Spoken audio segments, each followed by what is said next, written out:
Caroline, Willy, D-Mase, 102.5, 106.3, The Game and The Game Nashville app. We're streaming live on Twitch, Twitter, YouTube, and Facebook Live every single day.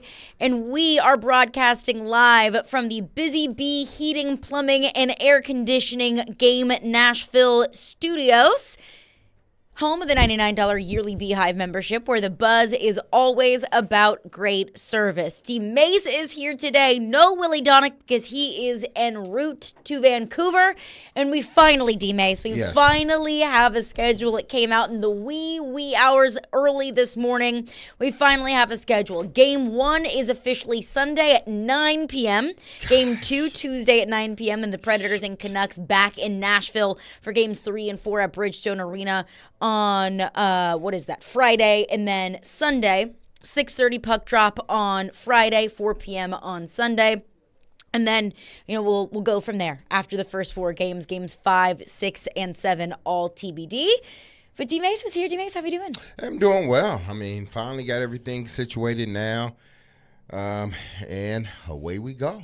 Away we go. Nashville Predators. One thing, D-Mase, I'll be frank with you, I was relieved about to see that Game 3 was Friday. Okay. Yeah. I thought there was going to be a chance, maybe not a high likelihood, but a chance that Game 3 would be on Thursday night, the first round of the NFL draft. That wouldn't have been good for the NHL. That would have been the most difficult juggling of two incredibly important things here on this program. So selfishly, I'm very happy. We get to dedicate Thursday to the draft and then Friday all to the Nashville Predators.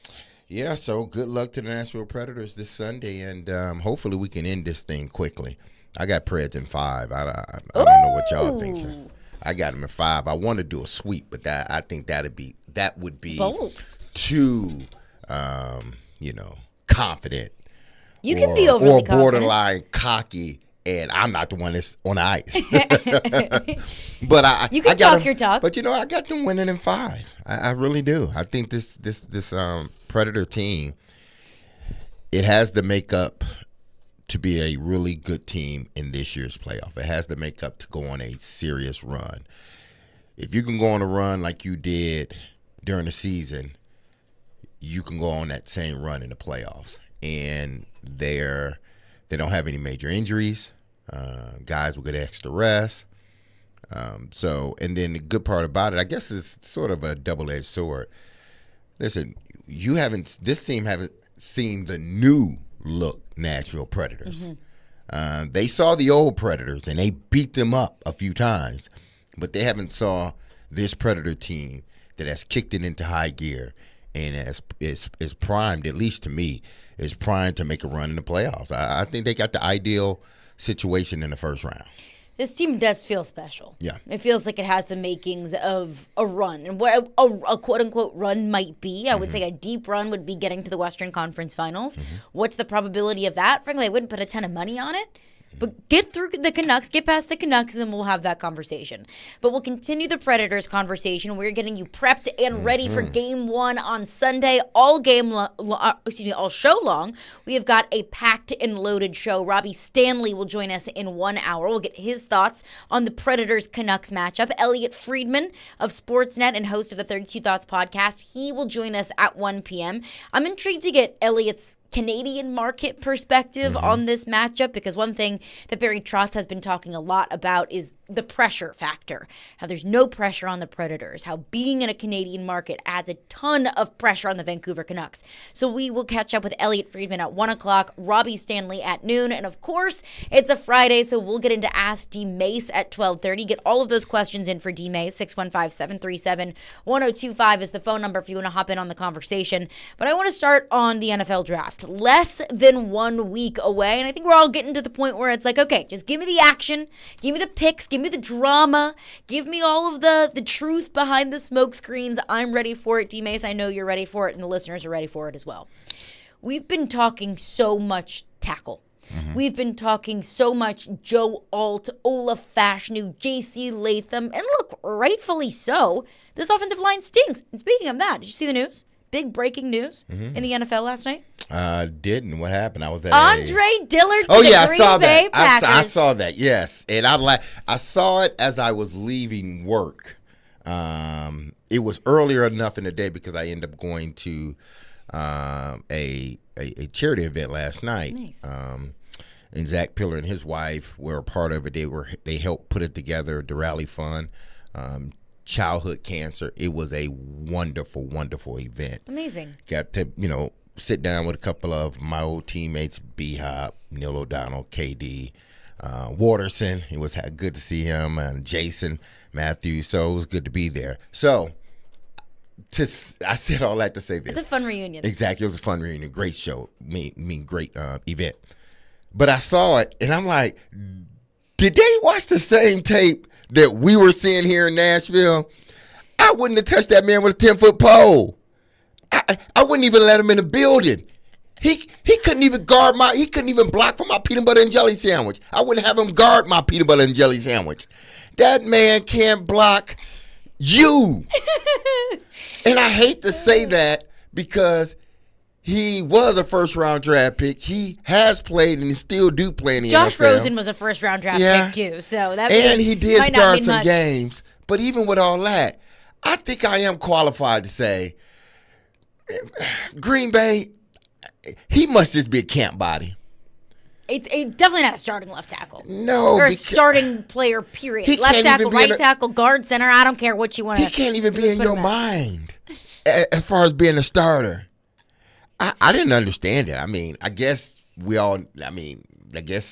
there's only so few tackles out there that, hell, he's 6'7", 300-something pounds. Take him. I mean, that's if Green Bay is in a position where they're like, hey, we just need to get bodies in here, then I get it. Yeah. But they're looking for him to be some upgrade? Nah. I don't have a feeling that y'all Andre Dillard downgraded. I don't have a feeling Andre Dillard is in the conversation for competing for a starting position on the offensive line. One. Nope, not at all. Well, but good for him. Good for Andre Dillard. So Andre Dillard to the Green Bay Packers. Congratulations to Andre Dillard. Good luck to Jordan Love. But we've been talking a lot about offensive line, and rightfully so. The offensive line was terrible. You're in a position to take one of the, if not the top tackle in the draft. But we've also been talking about the philosophical question that's been facing us and this team, and really even Brian Callahan since 2021, and that's receiver or tackle, assuming that you're in a position to take a premier tackle and assuming that you're also in the position to take a premier wide receiver. We've talked a lot about what's the gap between Joe Alt and everybody else. What's the difference? What's the gap between Joe Alt, Ola Fashanu, Amarius Mims out of Georgia, J.C. Latham out of Alabama, all of the offensive linemen and the tackles that we view as first-round picks? What are the gaps between those? Can the Titans maybe trade back to 11, pick up an Ola Fashanu, and still feel really good about the left tackle position? So let's talk about gaps with the wide receivers. We have been talking about ever since these draft conversations started in December, January, February, talking about the trio of the top receivers in this draft, the trio of receivers that we view to be top 10 picks, top 12 picks probably at the very least. Marvin Harrison Jr., Malik Neighbors, and Rome Odunze. I would believe the consensus is that it's those receivers in that order. Marvin Harrison, Malik Neighbors, Rome Odunze. There is some conversation about maybe Neighbors being the top receiver in this draft. Or maybe Neighbors and Harrison are really 1A, 1B, and Rome Odunze is in a different area code. So I'll ask you, D-Mase. You've done the eval, the breakdown. You've watched the tape. What's the gap between those three receivers, keeping in mind that that very well could be a position that the Titans are targeting with the 7th overall pick? Yeah, and this is what makes it, because they all three do something a tad bit different, meaning they do something well. Like, to me, Harrison is more of the, even though he does have the speed, even though he didn't get clocked. But if you watch him play, the kid has speed. To me, his thing is the red zone. He's a big body guy, 6'2", 6'3", and he has a huge catch radius, and that's good for in the red zone. Something that I was screaming last year about, D-Hop. Like, use him in the red zone as much as you possibly can because of his catch radius. Huge hands. Now, I'm looking at, Harrison. His hands are not big. I guess they're average size, or a little bit below 10 inch, like 10.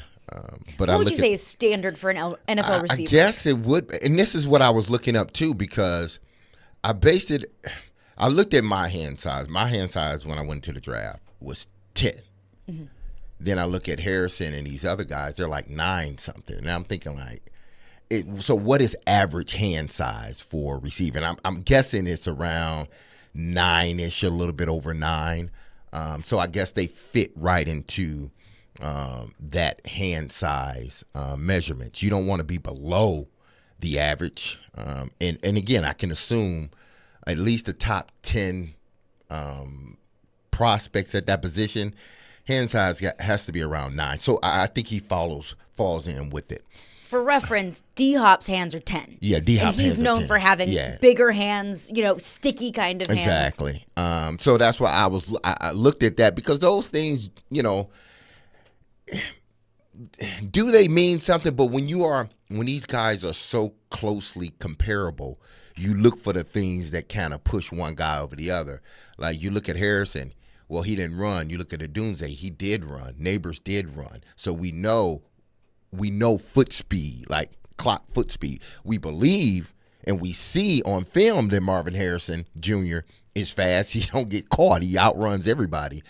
But when you start to look at, why Neighbors have moved up the board, it's because of the 40 time. Mm-hmm. That's it. That's the only thing he has done different than Marvin Harrison. He and Odunze is run 40, 3-cone drill, stuff like that. That's the only thing they've done. Is that vertical? That's the only thing they've done different than Marvin Harrison. That's why I believe there's this constant back and forth with Neighbors and Harrison. Had Harrison ran and say he ran a 4.3, even a 4.4, I think he would have been a consensus. He's the number one guy. But because you didn't run, now we got this question mark. Mm-hmm. We're not saying that you're not fast. We just want to see it. We want to be able to clock it and justify even more why you're the number one guy.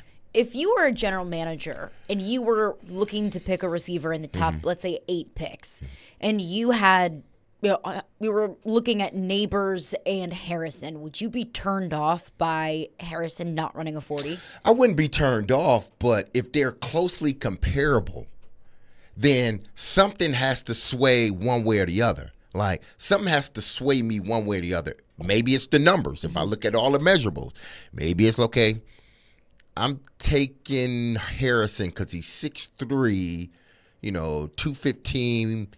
A lot of his touchdowns came in the red zone. Then you look at Neighbors, who's 6 foot.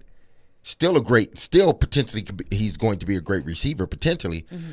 But those little bitty measurables, like in the red zone, okay, will I take this guy over that guy?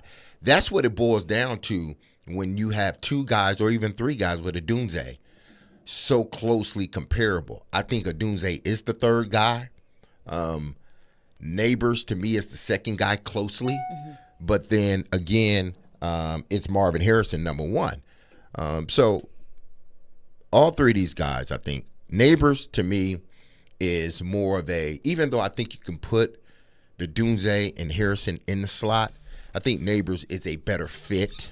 I think he's going to end up possibly being the most versatile receiver, but I think the impact right away will be Marvin Harrison.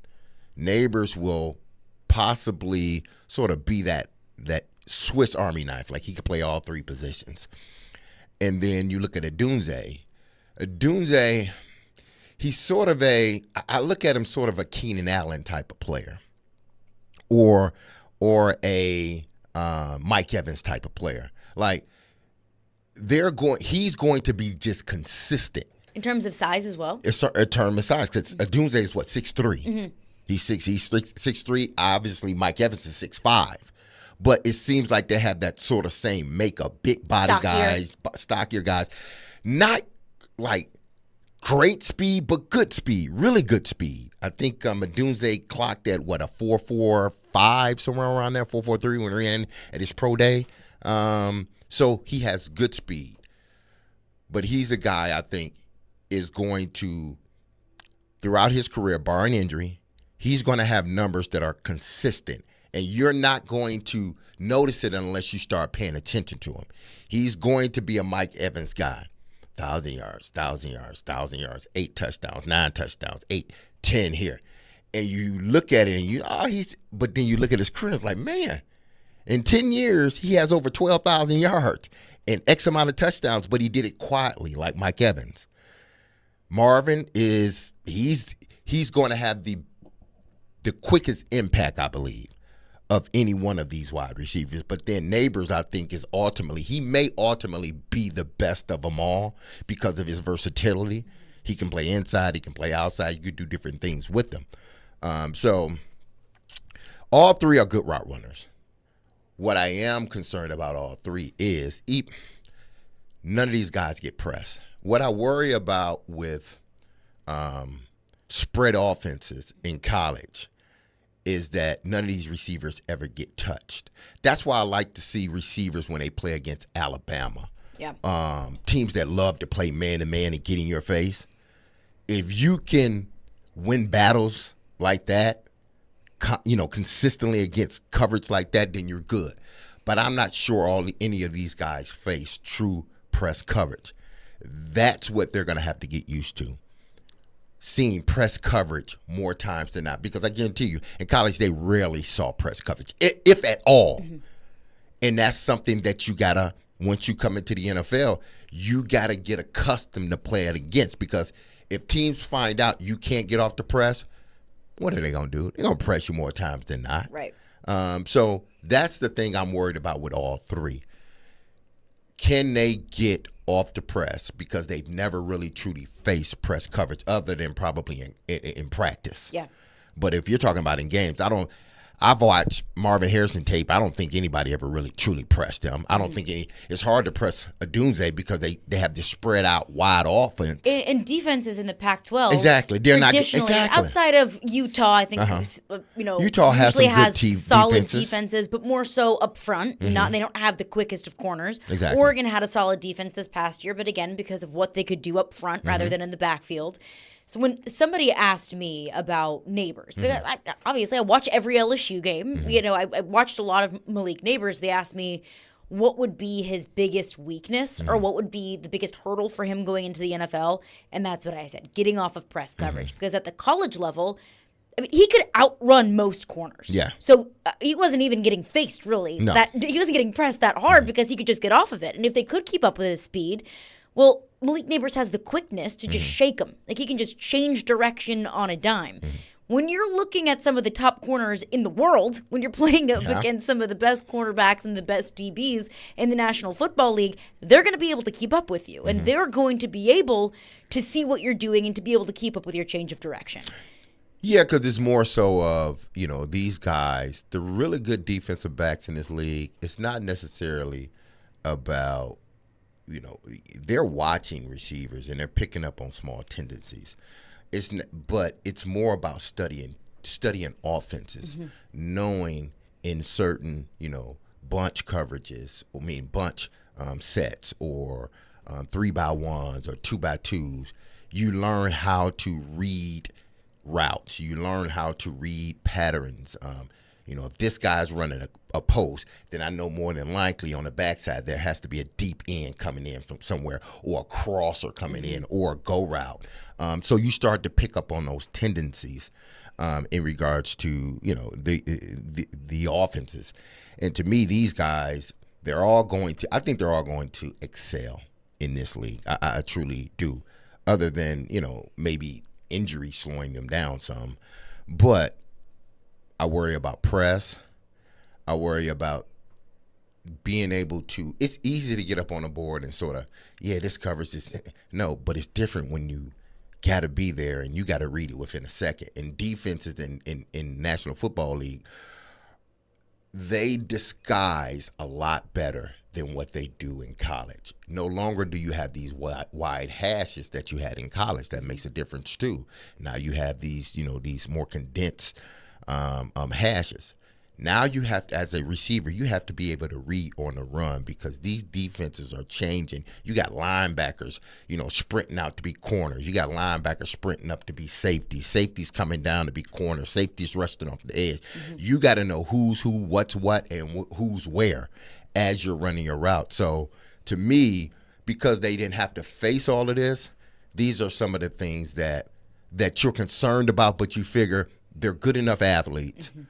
They've excelled at the high school level more than likely. They've excelled at the college level we've seen.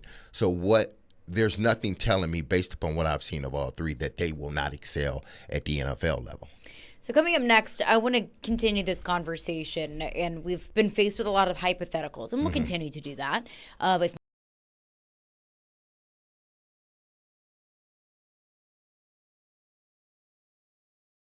that we asked Brian Callahan, and he said, well, if all things are equal, I'll take the elite touchdown score versus the elite non-touchdown score. Well, are all things equal there?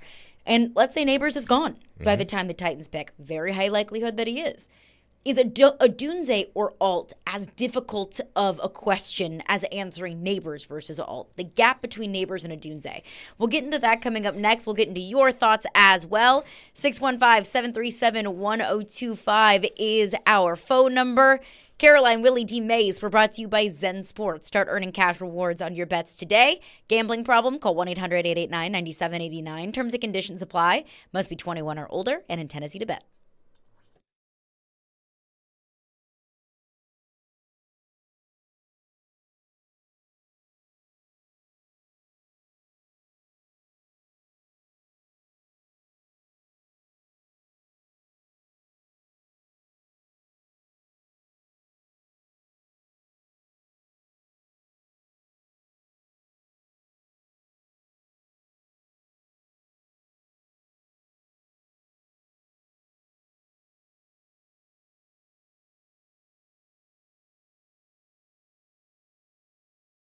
Hey, let's talk F&M Bank because we are about to take it to the bank as we do every Friday at this time.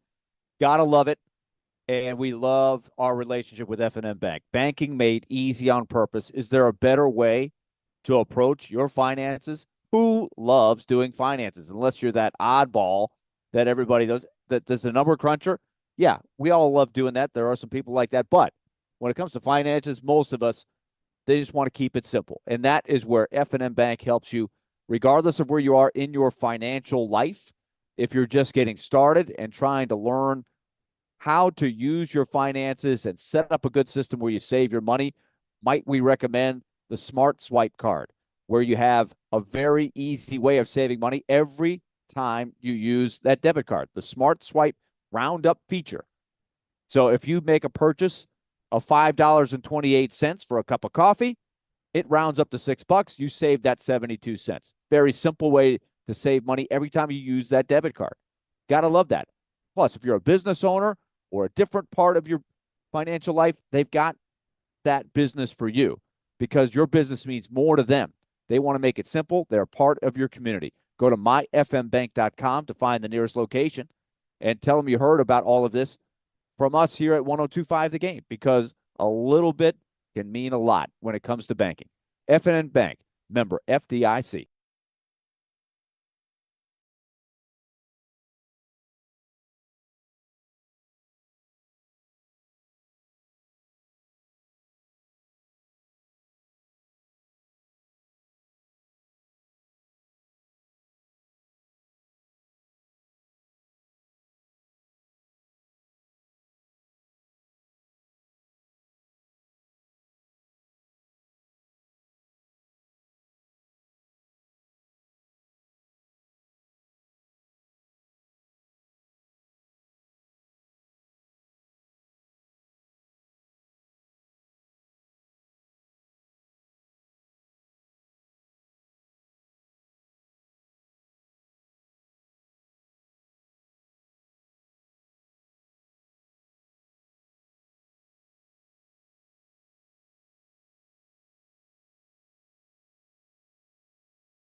Caroline, Willy, D-Mase. Stay tuned into 102.5 and 106.3 The Game this Sunday for coverage of the Geico 500 at Talladega Superspeedway.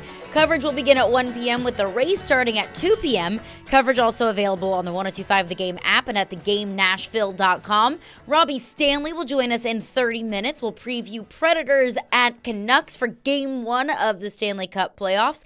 Elliot Friedman will join us at 1 p.m. And, of course, it's Friday, so we'll get into your questions for D-Mase at 12:30. 615-737-1025 is the phone number if you want to get in on the conversation. But now we're talking NFL draft, and we're talking receivers.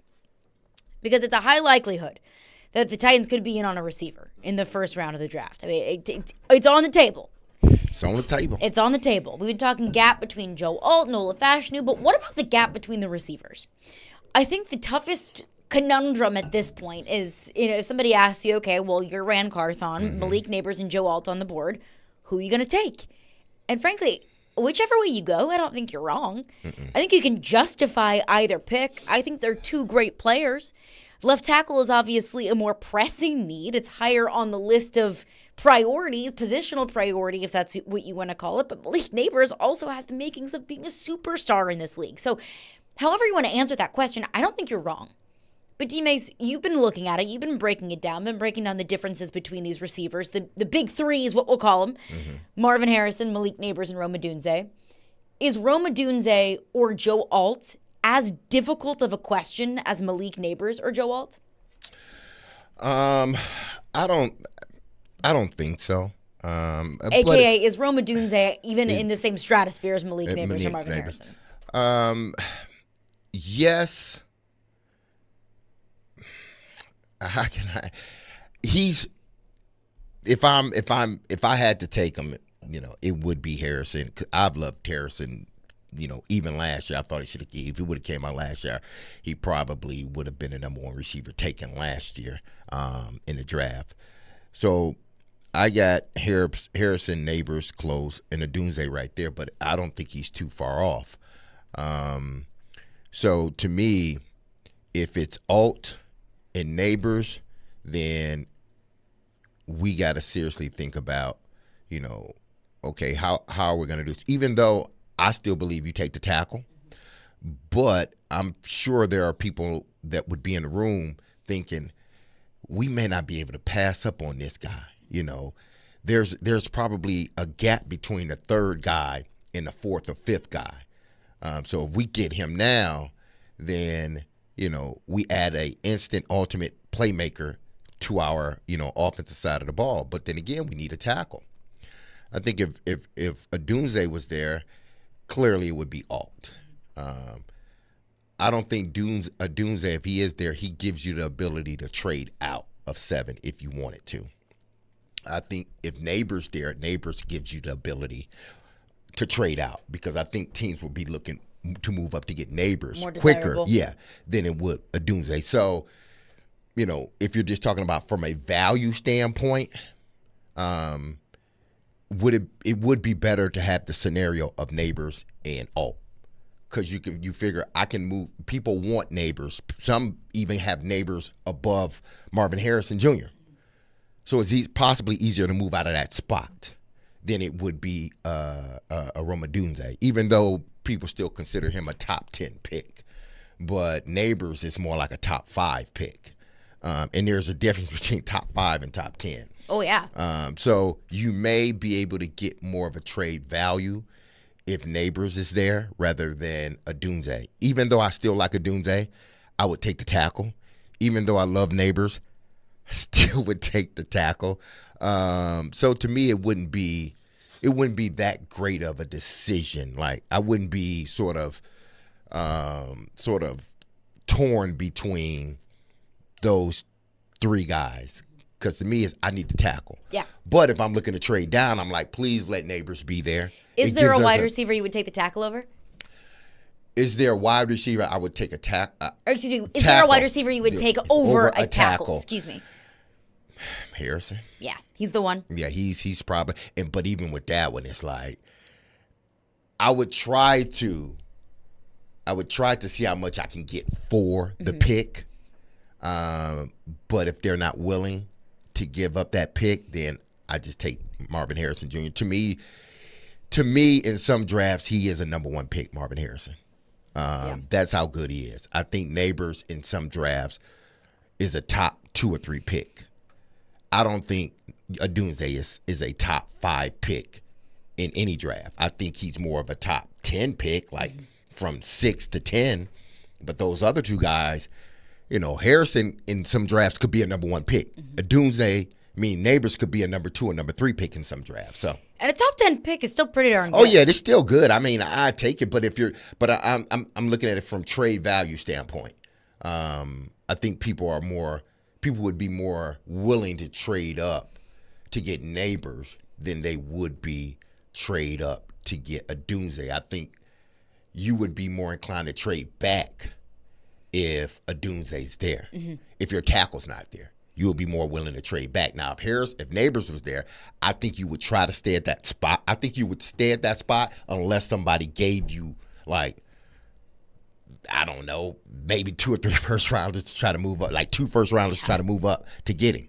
I think Neighbors he's that type of receiver, as is Marvin Harrison. But then I think Odunze is just right beneath those two guys. I think an interesting scenario could be if you're sitting at 7 and both Neighbors and Odunze and all 3 of them are available at 7, and Chicago's looking at it like, we want to get our receiver, and we want Malik Neighbors with Caleb Williams. Like, can you imagine Caleb Williams and Malik Neighbors? My goodness.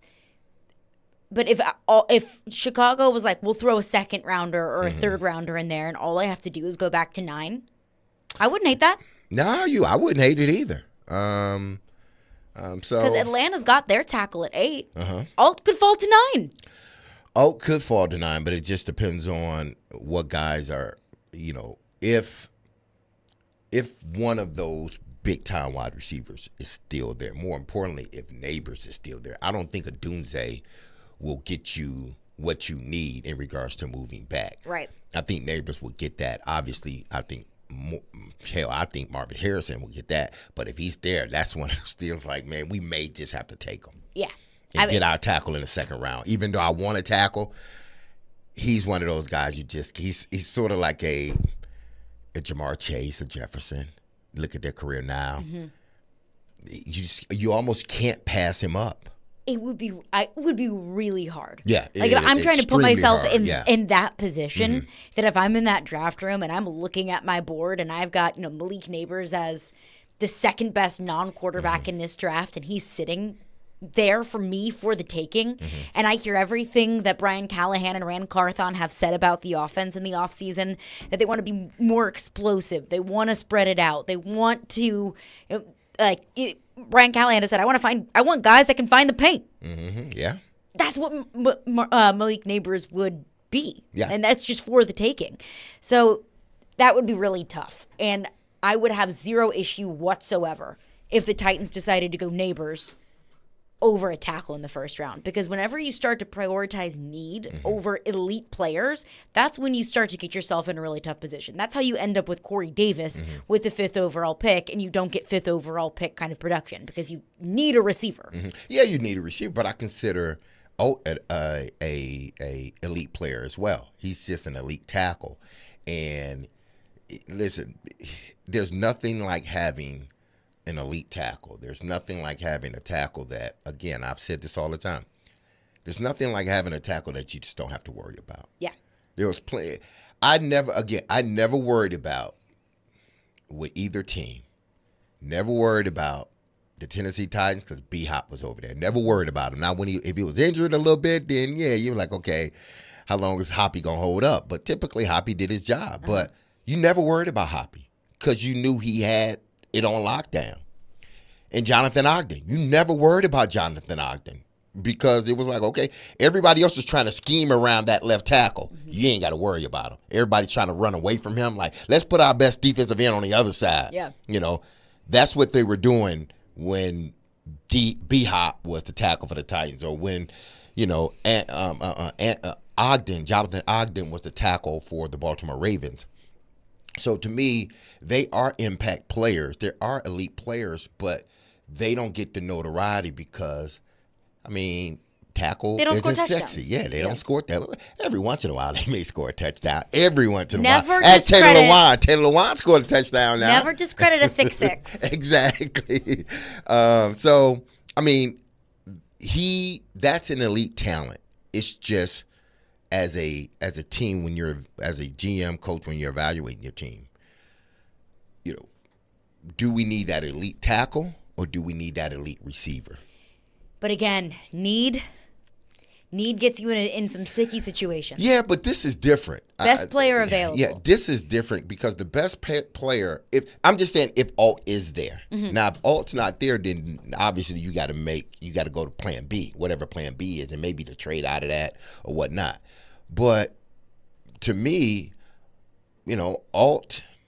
If Alt is there, you got to take him because he probably more than likely will be the best player on the board and a player of need. So I don't think we have to sort of get away from, and I understand what everybody's saying. You don't draft based upon need. You just draft the best player. I get that part because that can get you, you have your roster looking sideways after a while. Yeah.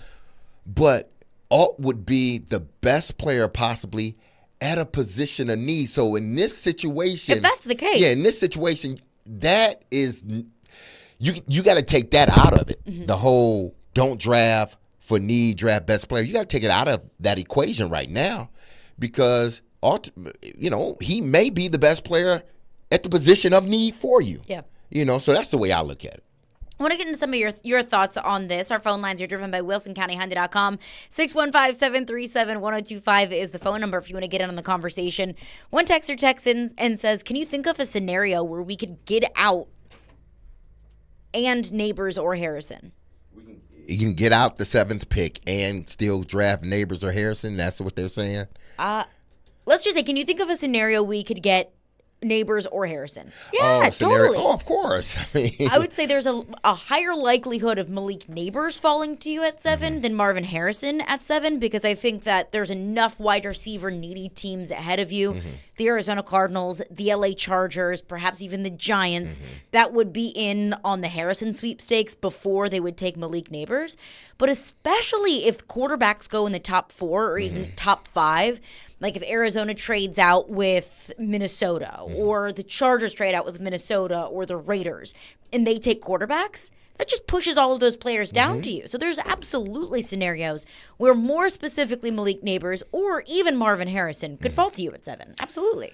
Yeah, they could. I mean, a Dunze more than likely will fall to you at 7 no matter what.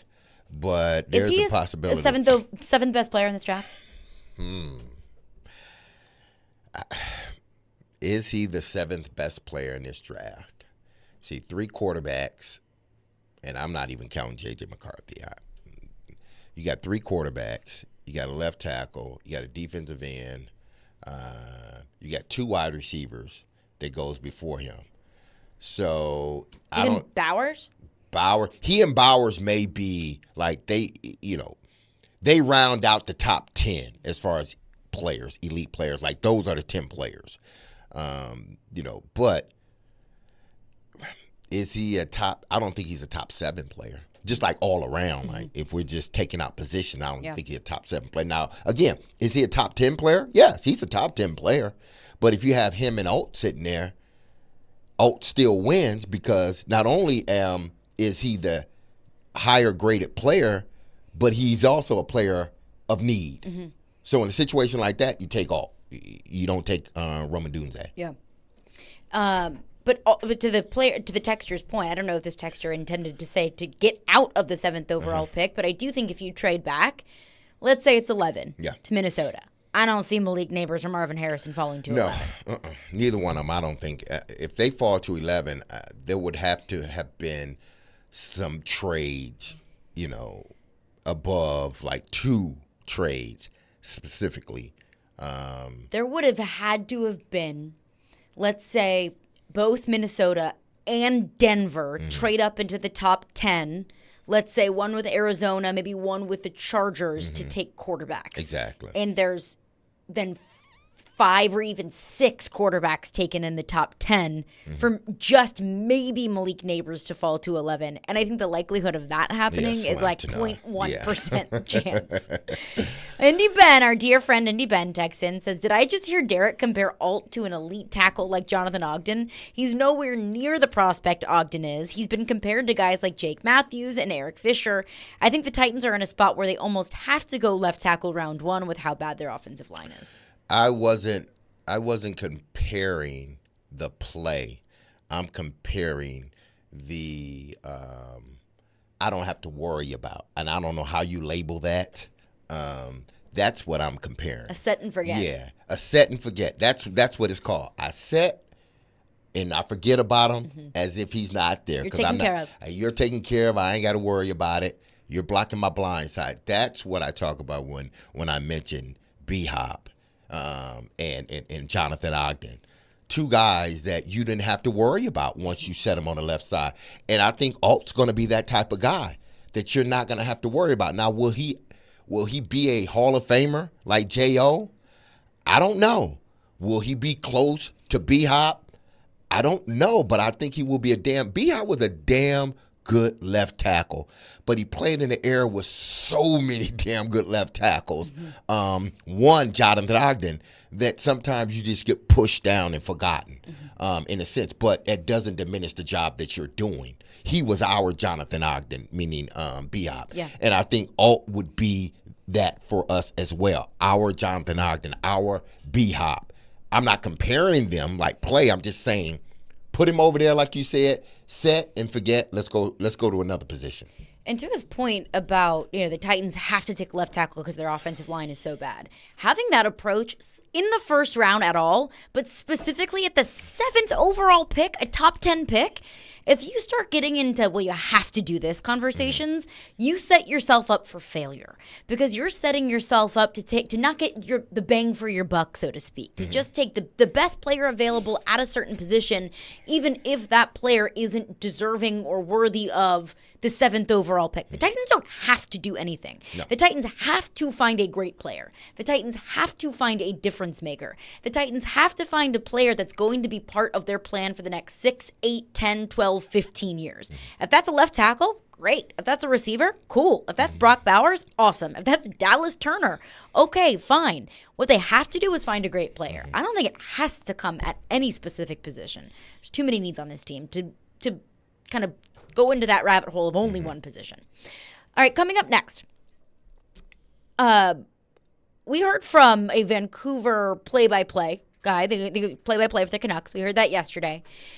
And he mentioned where the sense of confidence is coming from the Canucks fan base. And I want to get into the Nashville perspective of that. We'll get into that coming up next. We'll catch up with Robbie Stanley in 15 minutes. Caroline, Willy, D-Mase, 102.5, 106.3 The Game.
How did the people of Vancouver feel when it became official last night that it would, in fact, be the Nashville Predators that the Canucks were drawing in round one?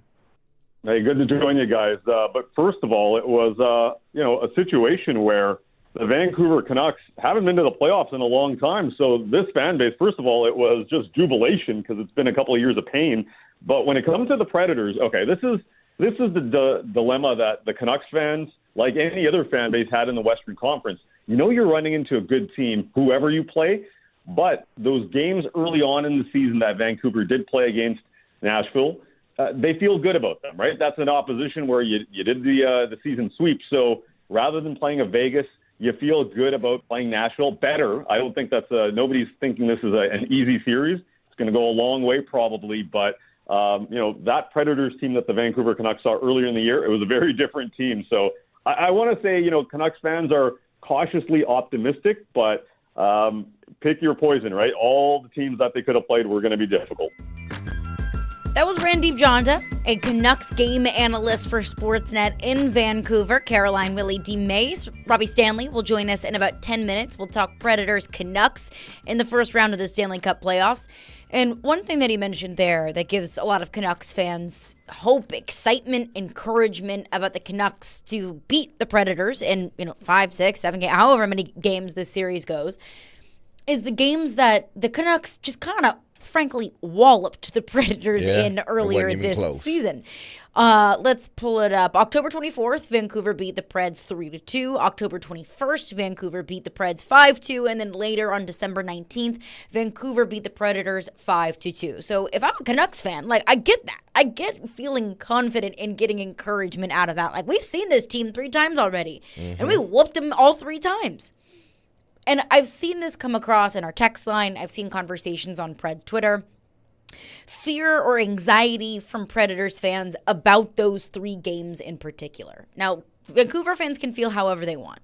But, D-Mase, I want to get your thoughts on this as well. My message to Predators fans is, not only is this a very different Canucks team that we saw earlier in the season, this is a very different Predators team now than we saw in October, now than we saw in December.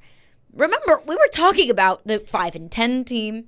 We were talking about Roman Josi not looking like Roman Josi. We were talking about UC Saros not really looking like UC Saros. I mean, this team as a whole and its star players weren't playing up to the standard that we have grown accustomed to. Well, now UC Saros is playing like one of the best goaltenders, if not the best goaltender in the entire world. Now Roman Josi looks like vintage Roman Josi, if not better than vintage Roman Josi. Now he's Norris Trophy finalist Roman Josi. So I understand that anxiety from Predators fans and frankly the encouragement from Vancouver fans. These are 2 very different teams. This is a different Canucks team, frankly, that's kind of cooled down a bit. And this is a Predators team that's just clicked, that's figured things out since then. Yeah, it is. It's a much different. And this is what I alluded to in the first segment when we started was, the team that Vancouver saw, and I understand the team that the Predators saw too. But we know where the Predators were at when they played the Canucks, in the first half of the season. And they were not in a good place as a team. They still were trying to figure things out as a unit. So they didn't get the best. They didn't run into the best version of the Nashville Predators. We can't say we didn't run into the best version of that time of the Vancouver Canucks, because I think you did. You ran into the best version of that team at that particular time. They came out the gate swinging. They were a much better team than you were. I think cautiously optimistic is the right phrase, because you go into a situation knowing that you're facing a vastly different team, and for the better, not for the worse, for the better. So you go in optimistic because you've beaten them 3 times already, but cautious because you beat them 3 times and it was early on. That's like the old theory in hockey, having a 3-goal lead in the first period ain't good. Dangerous lead in hockey. It's dangerous. You're cautiously optimistic that you're gonna win, but there's 40 minutes of hockey left to play, so you better be on your game. I think that's how Canuck fans are with facing the Predators. We beat them, so we feel good about that. Because had you lost 3 times, they didn't have no room to be optimistic. Right. Cautious, yeah, but not optimistic. But because you beat them, you're optimistic, but you know you're running into a different Predator team, so you're cautious in regards to that. I've said that I think the Predators win in 5. I think they are. I wish they I are the had better your team optimism at this point. Not to say Vancouver doesn't have good players and they're not playing good hockey, Right. but I think the Predators are playing a little bit better at this point. That's why Vancouver is so cautious about this matchup, because they are a much better team and a different team than what they were when you faced them in the beginning of the season. Speaking of that, we'll continue to get into this Predators and Canucks matchup with Robbie Stanley, who will join us coming up next. Tune into 102.5 and 106.3 The Game today as Vanderbilt baseball takes on Florida with pregame at 5:45 p.m. and first pitch at 6 p.m. I went to the game last night, at least before the rain delay, and it was a blast. I had a great time. Vanderbilt baseball brought to you by Smoky Mountain Tops, your countertop experts. Visit SmokyMountainTops.com.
Hey, it's D-Mase, and happy Friday, everyone. I want to say that first.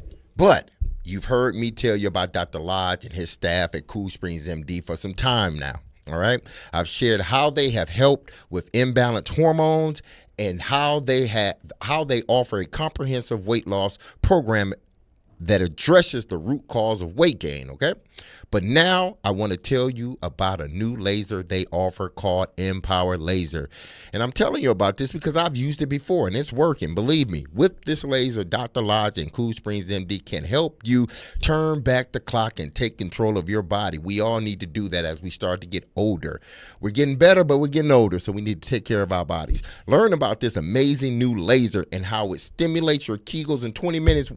20 minutes, women. The only laser indicated for mixed urinary stress incontinence. And hear about the tone feature, which I use it for, a muscle stimulator that increases muscle production and tone in your stomach, thighs, love handles, arms, and more. Dr. Lodge and his team are ready to help you turn back the clock and take control of your body with the new Empowered Laser at Cool Springs MD. So what are you waiting for, people? Go to the website, look it up, check it out, and then make your appointment at CoolSpringsMD.com.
Caroline, Willy, D-Mase, 1025, 1063, The Game and the Game Nashville app. We're streaming live on Twitch, Twitter, YouTube, and Facebook Live every single day. And we are broadcasting from the Busy Bee Plumbing, Heating, and Air Conditioning Game Nashville studios, home of the $99 yearly Beehive membership, where the buzz is always about great service. We'll get to ask D-Mase in 30 minutes, so get those questions in for D-Mase. We'll take your calls and your texts. We'll catch up with Elliot Friedman, 32 Thoughts Podcast and Sportsnet in 1 hour.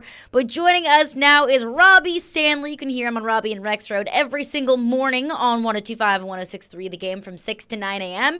Robbie, Predators, Canucks, and it is locked in that you and Joe will have very little sleep, at least on Monday and Tuesday, or Sunday and Tuesday, rather. Overall impressions of this matchup and how the Predators kind of match up with the Vancouver Canucks. Well, first off, I was ungodly excited about the start times at home, so at least we'll get some sleep when that comes about. 4 p.m. Love that. I know. Big fan of it. Look, I think this is a really interesting matchup. And I think it's going to be a challenge for the Predators. You know, you look at Vancouver, they're very deep down the middle, and that's going to be an area where I think the Predators are going to be hard-pressed to match up against J.T. Miller and Elias Pettersson and you know, there's just Elias Lindholm. They got a lot of really good players up the middle. But I really like the way the Predators play down the stretch. I really like the underlying numbers that I'm seeing about the chances you're generating, how much you have the puck. You know, UC Saros has played a lot better. There's a lot about the way the Predators played down the stretch that I think should be encouraging if you're a Predators fan. And look, I said it this morning. I've got the Preds winning this series in 7 games. Ooh. I think it's a toss-up. I think it's going to be a series that comes right down to the very end, but I think the Predators certainly are capable of winning it. I'm with you, Robbie. I don't think it's going to be – D-Bay said Preds in 5. Yeah, I got Preds in 5. And I love his optimism. Yeah. I know, it's spicy. But I'm with you. I'm going to take a very tightly contested 7-game series. I do think the Predators end up winning it. But in your opinion, what's the difference for the Predators? Well, a couple things. Number one, I like the way that Saros is trending right now. For the most part, I think he's been really good in the second half of the season. And number two, like Vancouver's been great all year, and they're super talented. But I do wonder this time of year when all of the little things turn into really big things. The Predators just flat out have more guys who have been there and done that before. Like Ryan O'Reilly is a playoff MVP. He won a Conn Smythe and a Stanley Cup. They got a 2-time winner in Ryan McDonough, a 2-time winner in Luke Schenn. Philip Forsberg, Roman Josi have made deep runs. They got a lot of guys who've been there and done this before. And look, that's not everything. Like, you know, I think sometimes we make a little bit too much a playoff experience, but it is something. Like, I think there's a lot of pressure on Vancouver, and particularly early in the series. Like, if the Predators come out in game 1 and they make a statement and they win that game, the noise is going to get loud in Vancouver. I've seen these series before with Canadian markets. It gets loud very quickly.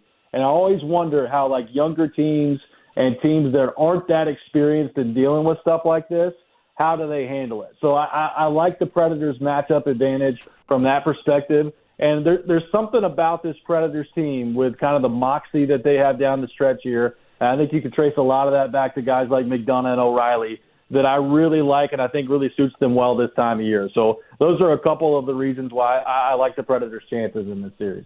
Robbie Stanley is with us. Robbie, I'm with you with the experience side of things. It's not everything, but it is something.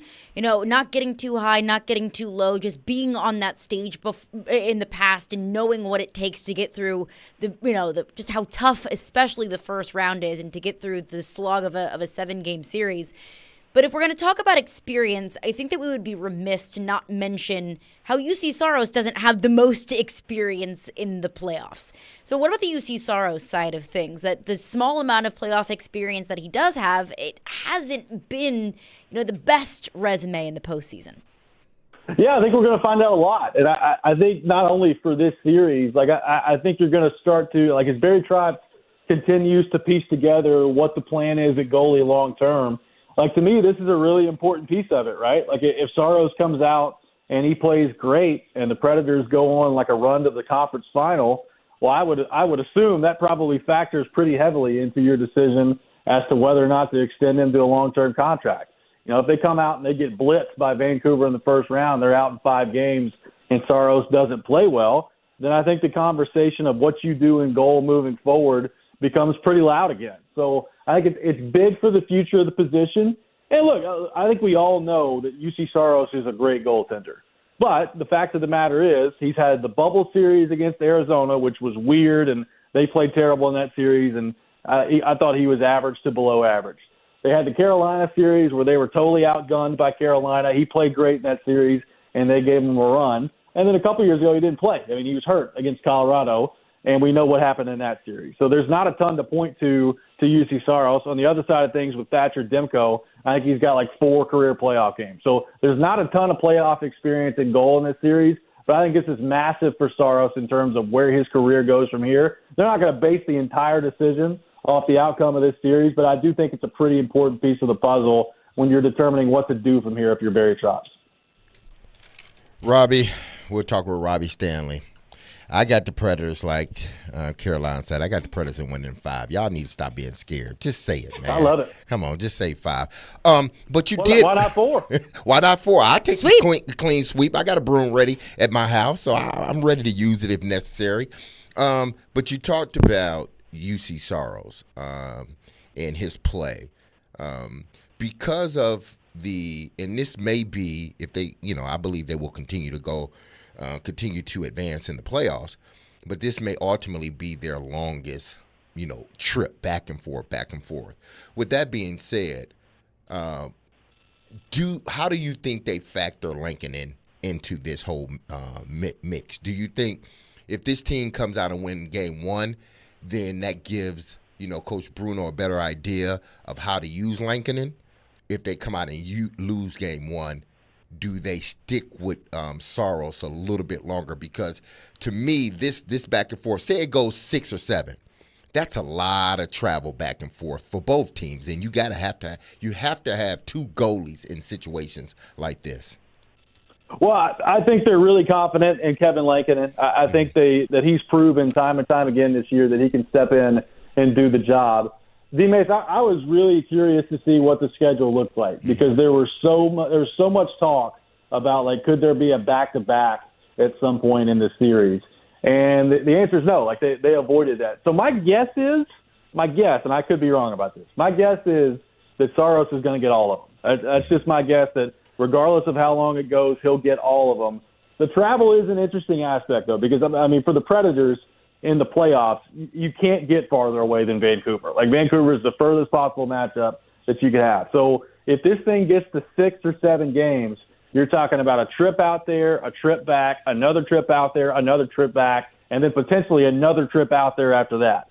That is a lot of travel. That's a lot of time on an airplane, and we saw it in 2016. That can wear on you after a while. So, like, the travel is a big part of this. I think there are some Predators fans who are scared to death of it, just going back to 2016. Now, keep in mind, in 2016, they played 7 games in California and then played another 7 games back in California with San Jose. That's 14. That's a long time. Like, you can see where travel can weigh on you. So just because they're going to Vancouver doesn't mean that the series has to go 7 games. It doesn't mean that the travel really has to wear them out. But I think it's going to be Saros in all of them. I do wonder how the travel affects the goaltending matchup, though, because some of this in the playoffs, as we know, is just about endurance and the war of attrition, and that's a big part of kind of navigating the schedule here in the playoffs. Now, is this series going to be predicated or based on how the frontline guys do, the top scorers, or is it more so the back end guys, the second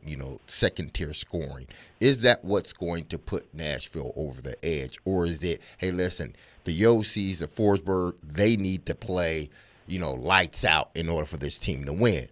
Or do they have a little leeway in that where they can play good hockey, but then those back-end guys need to play, as good or even better than the frontline guys? I think the frontline guys are going to be what carries them. And look, if they're going to make a deep run, they have to get scoring from Tommy Novak. They have to get scoring from Luke Evangelista. And you've got to have goals kind of chipping in every now and then from your Michael McCarrons and your Cole Smiths and your, Ryan McDonoughs of the world. Like, you've got to have some guys step up in big moments. But, like, if the Predators are going to win this series and if the Predators are going to make a deep playoff run, then it's going to have to be because Philip Forsberg and Ryan O'Reilly and Gus Nyquist and Roman Josi carry them. Like, that's what it's going to have to be. And those guys did a great job of carrying them in the second half of the season. Now, you got some of both, right? Like, you had those guys playing at an extremely high level, and then you did get some timely goals from Novak and Evangelista and Sherwood and guys like that. So that's the perfect scenario where you're getting both, and that's kind of what they got over that 18-game stretch where they went 16-0-2. But to me, D-Mase, like, everybody makes a big deal about secondary scoring, and I get it. Like, I'm a believer in that too.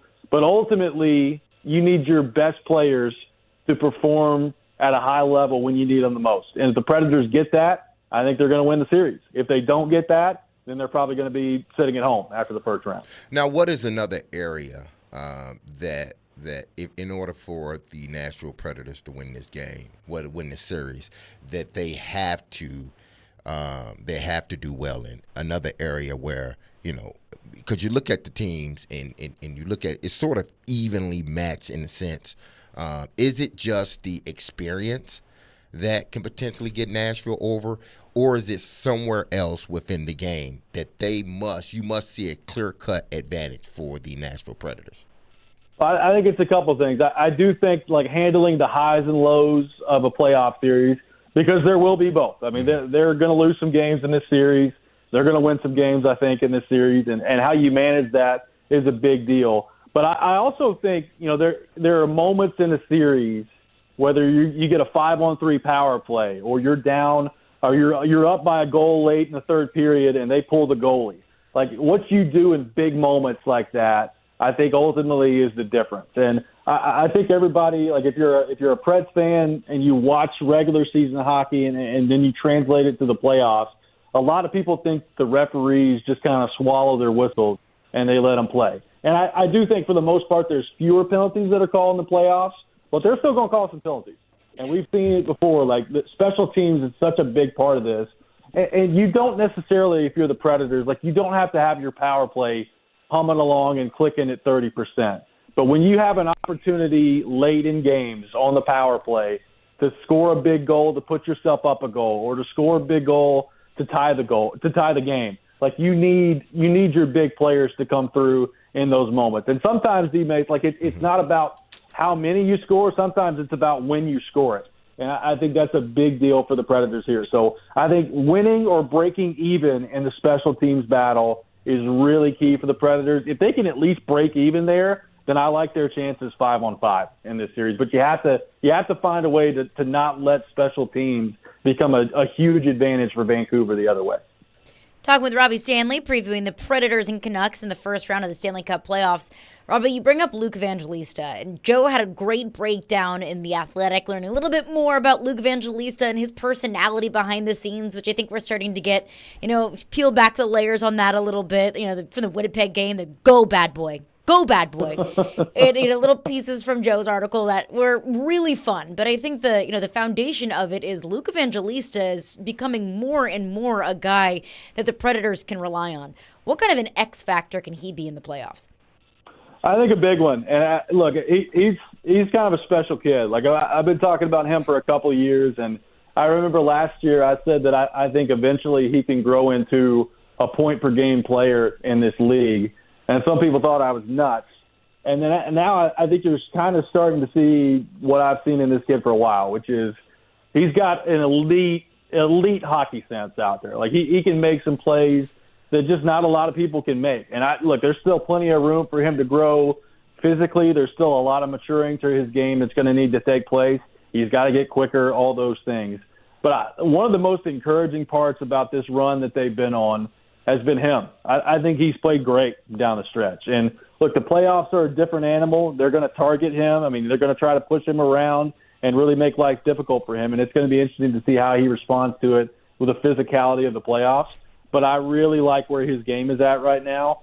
I know for some Predators fans, you look at the young guys and you're like, okay, well, this wasn't really the year for the young guys that we thought. Like, Cody Glass didn't play all that great. Tomasino and Parsonen aren't even up here anymore. They're in Milwaukee. I think you could feel really, really good about Evangelista and where his game is, and not only where it is, but where it's going. So they're going to need him in this series. Like, I mean, they're going to need some secondary scoring, as D-Mase pointed out there, and I think he's as equipped as anybody, along with Novak, to get that done for him. Yeah, that's what we talked about that yesterday, how you're going to largely rely on the Forsbergs, the Yossi's, the Nyquists, the O'Reillys, but you're going to need some help from some of these secondary scorers as well. One thing that we talked a lot about, I guess a couple of weeks ago, was Predators fans' anxiety about potentially peaking too soon. I look at the Canucks, and you could maybe make that argument about the Canucks as well. They came out of the gate swinging. They were hot in the first half of the season, and then in the second half of this season, they kind of trailed off. Is that truly the Canucks potentially peaking too soon, or is that as simple as Thatcher Demko just wasn't available for a large part of the second half of the season? I think Demko's a big part of it. They still have so much firepower that I wouldn't worry too much about them if I were a Canucks fan. Just the same way, people have made a big deal about the Predators. They went 16-0-2, and then I think their record in the last 10 was 4-5-1 and something like that. I think people make way too much of a deal of those kind of things. I've seen teams that were terrible in their last 10 games heading into the playoffs go on to win the Stanley Cup, and I've seen teams that have gone 8-0-2 or 9-1-1 in their last 10 heading into the playoffs get beaten 5 games in the first round and they're done. So the playoffs really are kind of a reset for all of it. I think confidence is big. So I do think the Predators have a lot of confidence right now, which I think is good, and I think that translates over. But I think if you're a Vancouver fan, and some of the numbers have gone down, like Adam Vingan went through it this morning, they were a much better team in the first half of the season than they have been in the second half. And it's not just the goaltending. Their 5-on-5 scoring has gone down. So, if you want to, you could find some reasons to be really encouraged if you're the Predators, just based on kind of the way Vancouver has been trending. But I've seen this a lot in the playoffs, and people are doing it with Colorado right now too. They don't look very good heading into the playoffs. So this is kind of a classic reset, and you never really know how the last 10 or 15 games of the regular season are going to translate into the playoffs. Sometimes they do, sometimes they don't at all. And it's what makes this tournament so interesting, and why I think the Stanley Cup playoffs are the best thing in sports. Now, Robbie, let's segue out of hockey because we're going to be talking hockey pretty much today and moving forward. I think we're going to be talking about hockey for a while because I expect the Nashville Predators to, do what they need to do to advance. But the NFL draft, we haven't, at least I haven't spoken with you since all this draft stuff started to come up. Draft is next week, next Thursday, so we're less than a week away. But what do you think the most likely scenario is for the Tennessee Titans? Do you think they move out of that 7th pick, or do you think they take player of need? I think the most likely scenario is they stick at 7 and they take a player of need. And the answer that I have of what I think is probably going to happen is pretty boring. I think Joe Alt is probably going to be the guy, and he's probably going to be the pick there. The thing that's really intriguing to me, and D-Mase, I think you and I may disagree a little bit on this. If Malik Neighbors and Joe Alt are there at the same time, what do you do? And my answer is Neighbors. I think Neighbors has a chance to be special at the NFL level. I know the Titans have Ridley and they've got Hopkins, but I still think they need a young guy that can be a foundational player to build around. I know they need a left tackle. So to me, it really comes down to Rand Carthon and Brian Callahan. As you're doing your evaluations, who do you think is a better player? Do you think it's Malik Neighbors? Do you think it's Joe Alt? And if you do think it's Malik Neighbors, I think you should take it. But I think what ultimately is going to happen is going to be Joe Alt's there at 7. They take Joe Alt, and they have their franchise left tackle. And then your hope is after that, you don't have to worry about it for the next 8 to 10 years. And he's your guy, and you've got a foundation over there of Alt and Skoronski that you build around moving forward. Robbie, I was thinking about you last night when I saw the news that Andre Dillard is headed to Green Bay. Yes. How do you feel about that? Thank God he's not starting. But now I was hoping the Packers were going to draft a corner in the first round, and now I'm please, for the love of God, draft Amarius Mims so we can get as many tackles as possible. You already have one. Andre Dillard. Hey, y'all got one. You got one. You got to start in left tackle, man. Come on. Oh, is that what he is? I thought he was a practice. Well, he's a starter here. That's what he was a starter here. Year. If they didn't, I said this to Caroline. They didn't watch any tape from last year, the Green Bay Packers, because had they saw the tape, I don't think they would have signed him. That's just me. Maybe, look, Arden Key look like an all-pro in camp last year. So maybe they just trying to bolster the confidence of one of their edge rushers in training camp. We're going to line you up against Andre Dillard every rep, and you're going to feel like you're Superman heading into the regular season. It was a ridiculous move. Jordan Love will have zero confidence. But the edge rushers, though, they are going to be feeling like they're on cloud nine. D-Mase and I talked about before the Titans acquired Calvin Ridley, like who is wide receiver 2 going to be? And I said, look, it's a Tennessee 2, but it's like a Cincinnati 4. Like your number 2 receiver would not be a 2 anywhere else. We'll call Andre Dillard a Tennessee tackle. He's a starting tackle in Tennessee, but not anywhere else. I'm not sure Andre Dillard could start for the University of Tennessee. Yes. You may be right about that. Robbie Stanley, host of Robbie and Rex Road, 6 to 9 a.m. on 102.5 and 106.3 The Game. Rob, appreciate you stopping by. Get some sleep today and tomorrow because I know you're not going to get much of it over the next few days. Oh, yeah. Thanks, y'all. I appreciate you. Appreciate it. Robbie Stanley, he is the very best. All right, coming up next, let's get into Ask D-Mase. Get those questions in for D-Mase. We're talking draft. We're talking Titans. Any questions that you might have. 615-737-1025 is the phone number, taking your calls and your texts. Caroline, Willy, D-Mase, we are brought to you by Zen Sports. Start earning cash rewards on your bets today. Gambling problem? Call 1-800-889-9789. Terms and conditions apply. Must be 21 or older and in Tennessee bet. And also, we've got some tickets to give away. We've got a pair of tickets to give away to the first Preds home playoff game, Game 3 in the Canucks series next Friday night. So stick around. We will be giving away a pair of tickets to that. Join Nashville Super Speedway in the city of Lebanon for Speedway on the Square tomorrow, April 20th, from 1 to 6 p.m. in downtown Lebanon. Stop by, bring the family for a day filled with inflatables, face painting, balloon art, live music, and a ticket giveaway to the Ally 400 NASCAR Cup Series race at 3:30 p.m.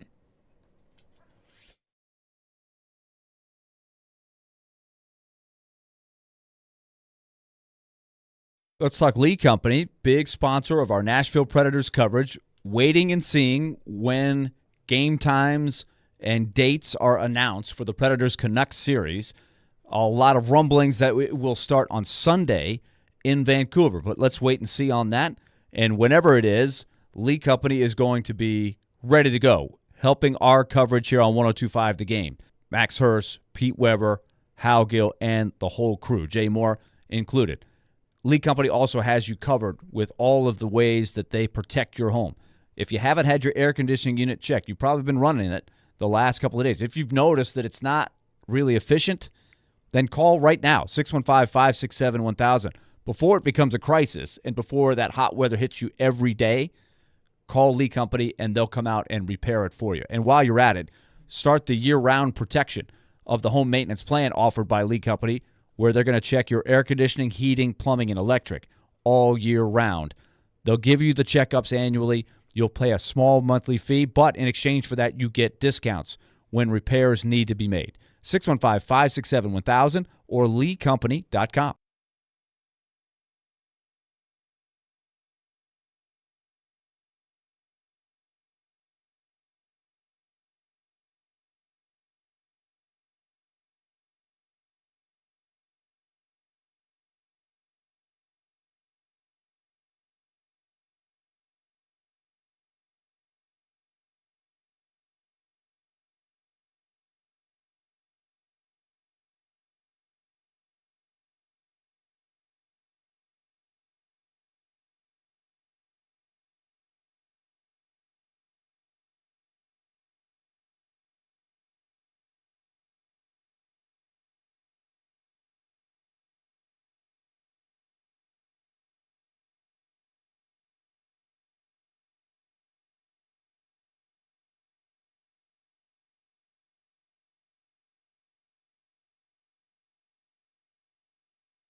D-Mase. He played 15 years in the NFL. Quick throw. Touchdown, Derek Mason. He had over 12,000 receiving yards. Midfield, and there he goes. 80 yards for the touchdown. And now you can ask him anything. Have a question about football or life? Now's your time to ask D-Mase. We'll welcome you in. Now on Caroline, Willy, and D-Mase. on 102.5 and 106.3, The Game and the Game Nashville app. Ask D-Mase. Get those questions in for Derek Mason. 615-737-1025 is our phone number. We'll take your calls. We'll take your texts. Plus, keep in mind, we do have a pair of tickets to give away to the first Preds home playoff game at Bridgestone Arena. So stick around for your cue to call in for your chance to win a pair of tickets to Game 3 of Predators against the Canucks in the Stanley Cup playoffs. But D-Mase, let's get in some questions for D-Mase. Our phone lines are driven by WilsonCountyHyundai.com. One texter texts in and says, one thing to think about, Neighbors in an offense with 3+ 1,000-yard receivers. How much was he doubled compared to Harrison, who had 1,300 yards, where the number 2 receiver was the tight end, who didn't even hit 600. Harrison was doubled a majority of the time. How much is that a factor for you in your evaluation, D-Mase?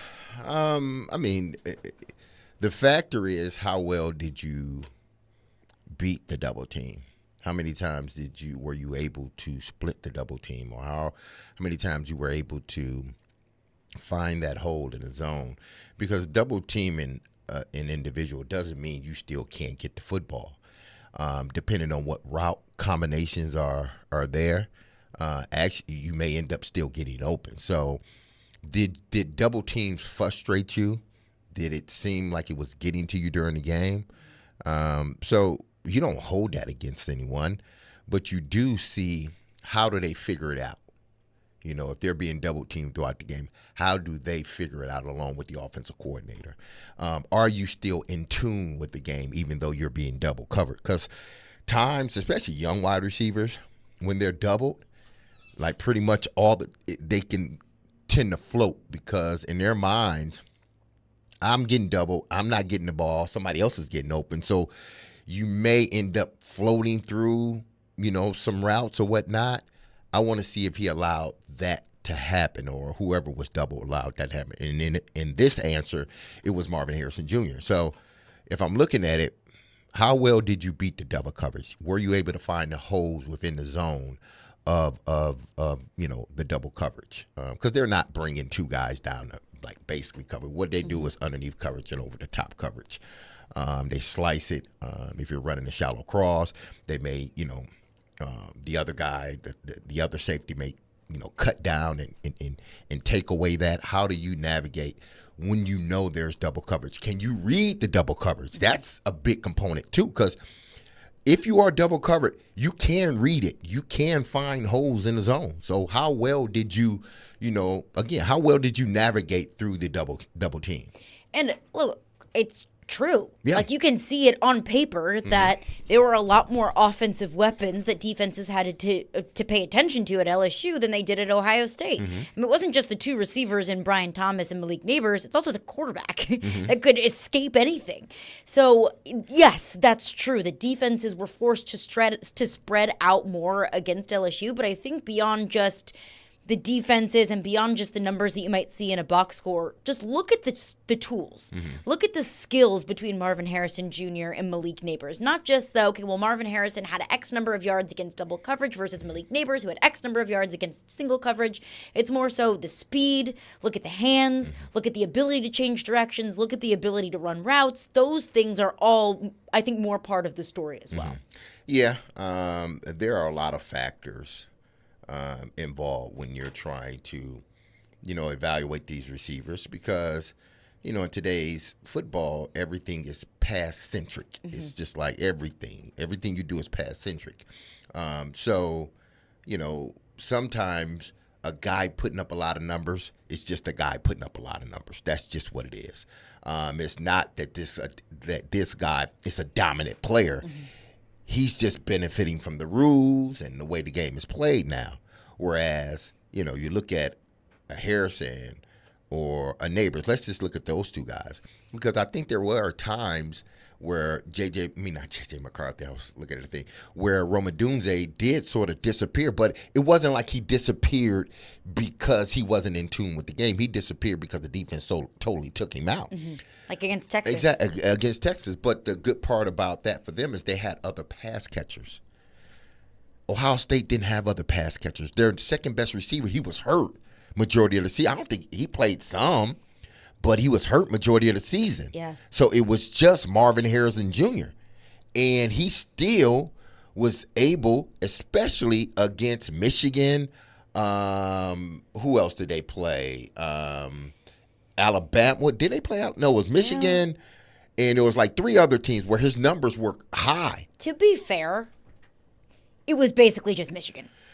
Yeah, it was Michigan. They played because Missouri that's in the bowl game, but Missouri. But I'm talking Harrison about didn't over play in the the bowl last 2 seasons. He's had good games against Michigan. He has good games. Georgia. So he's been able to elevate his game, even when he's the only pass catcher. I'm not saying that Neighbors wasn't able to do that, but Neighbors had a number 2 guy that can flat out play. Washington had a number 2 guy and a number 3 guy that could play. That took the pressure off of Roman Dunze when if he wasn't a part, if they were taking him out the offense, you still can run your offense from a passing standpoint. Mm-hmm.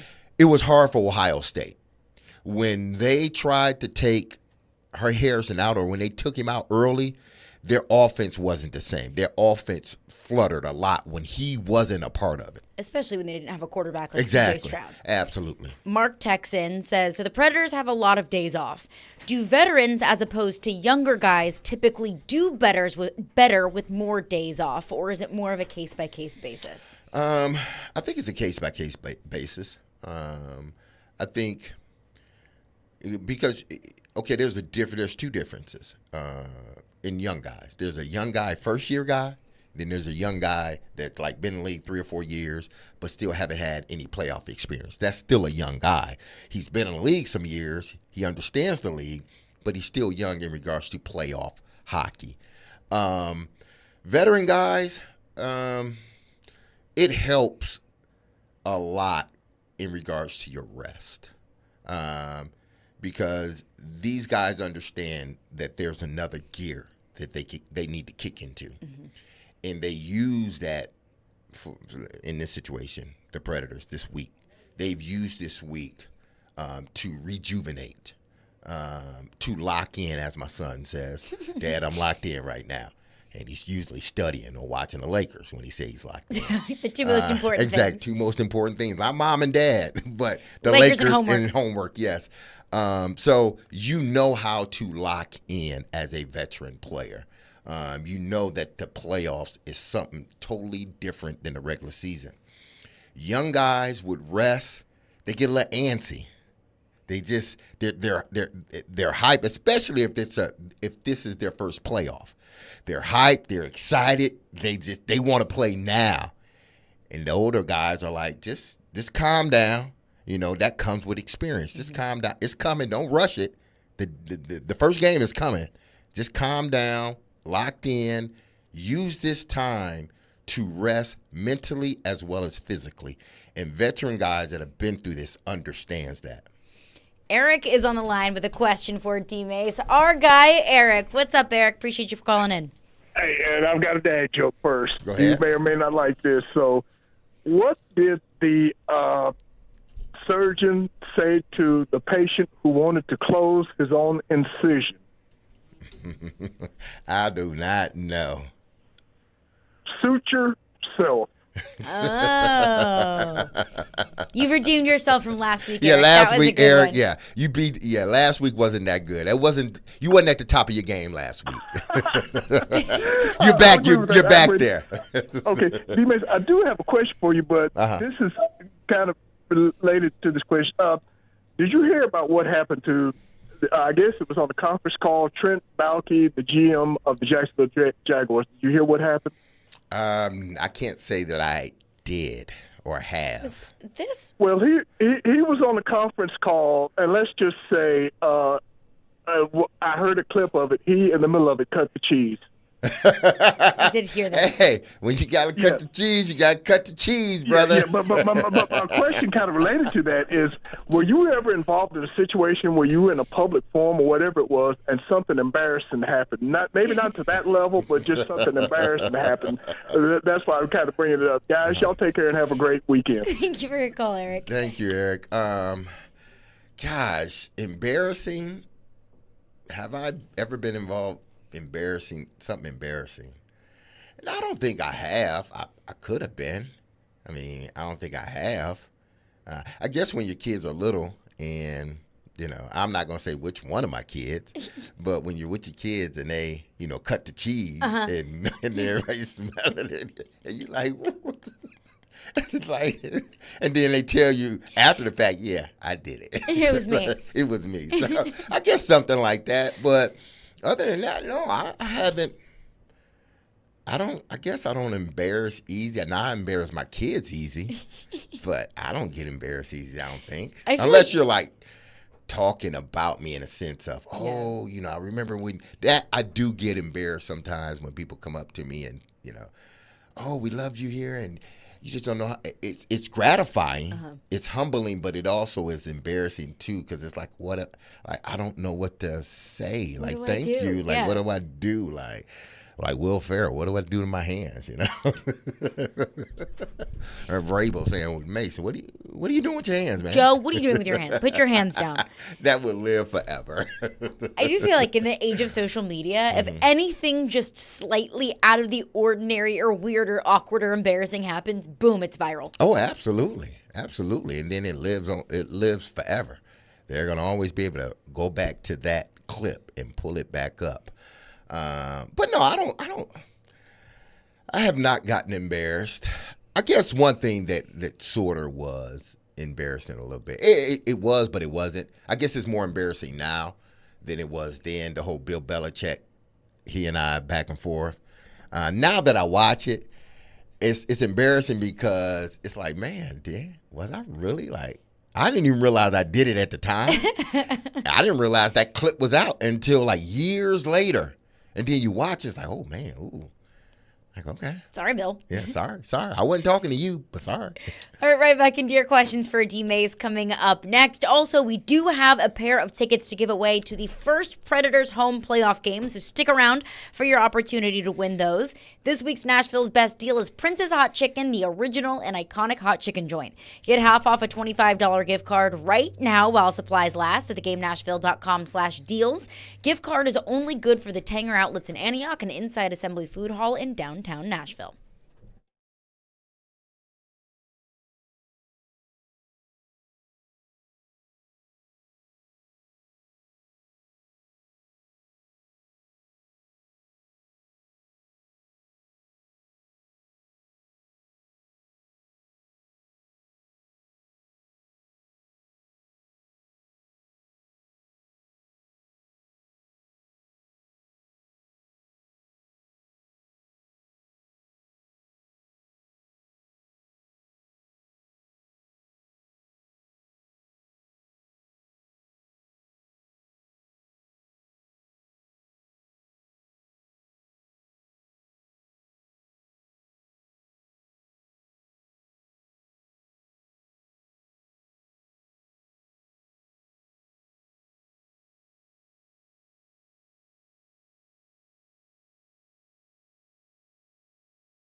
right back into your questions for D-Mase. 615-737-1025 is the phone number. And a reminder, we've got a pair of tickets to give away for the first home Preds playoff game, so stick around for your opportunity to win those.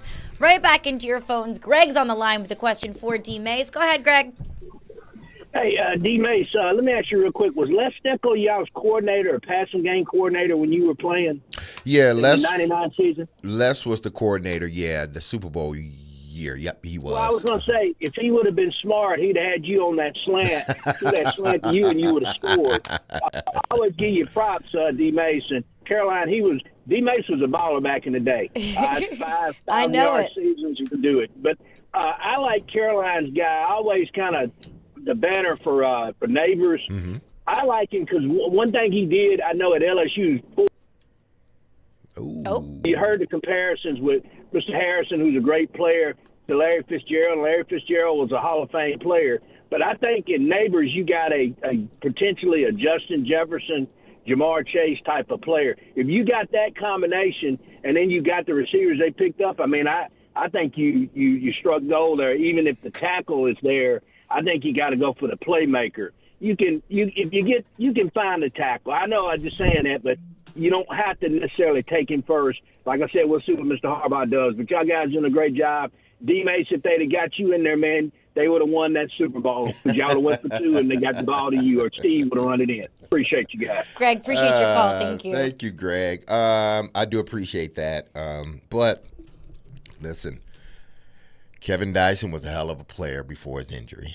And they made it was the right call. He caught the ball. The defensive guy just read it well. He just read the play. And unfortunately, they ended up winning the Super Bowl and we didn't. So, but no, had he not read it, there's no doubt in my mind that Kevin Dyson would have caught the ball and scored.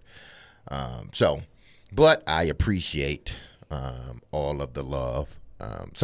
But yeah, Neighbors, I don't think you can go wrong with either guy. I'm just more of a Harrison guy. Big Ten. I've seen. I was there when his dad played, and to me, he's a better version of his dad. Mm-hmm. And his dad was a hell of a player. If you're guaranteed to get a better version of Marvin Harrison Sr., I mean, you run to go take him. Exactly. So, but I'm just more partial to Harrison. Not that I don't like Neighbors. Mm-hmm. I'm just more partial to Harrison. And to his point about you can get a tackle in the second round, can you? I'm not taking that chance. I'm not taking that. I understand what he's saying. Yeah. I get it, but I'm not taking that chance. If Alt's there, that's just me. If Alt's there, it's a hard decision. If Neighbors there, it is a hard decision. I'm taking Alt, or I'm moving out of that spot, getting some more draft picks, but I'm not moving too far down where I can still get my tackle. Not to 28? No, hell no, I'm not moving to 28. And Jared, I love you, but again, you have selective hearing, man. I think the world has is there like a pill or something you can give people for selective hearing? I'm sure there probably is. You have too much selective hearing. It's become a problem. It might just be called a Q-tip. Yeah, exactly. So you just give the person that, and then hopefully their hearing gets better over time. But yeah, Jared, you have selective hearing on that one. Speaking of that, Cameron says, I've got another Willy D home run trade back scenario.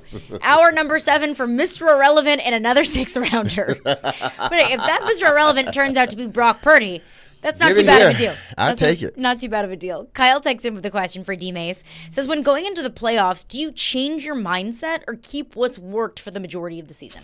No, you don't. I mean, you don't. If you are a true competitor, there's no thought pattern. Like, there's no mindset that changes. You're on attack mode all the time. Ask Kobe Bryant or Michael Jordan or LeBron or Tiger or, who else?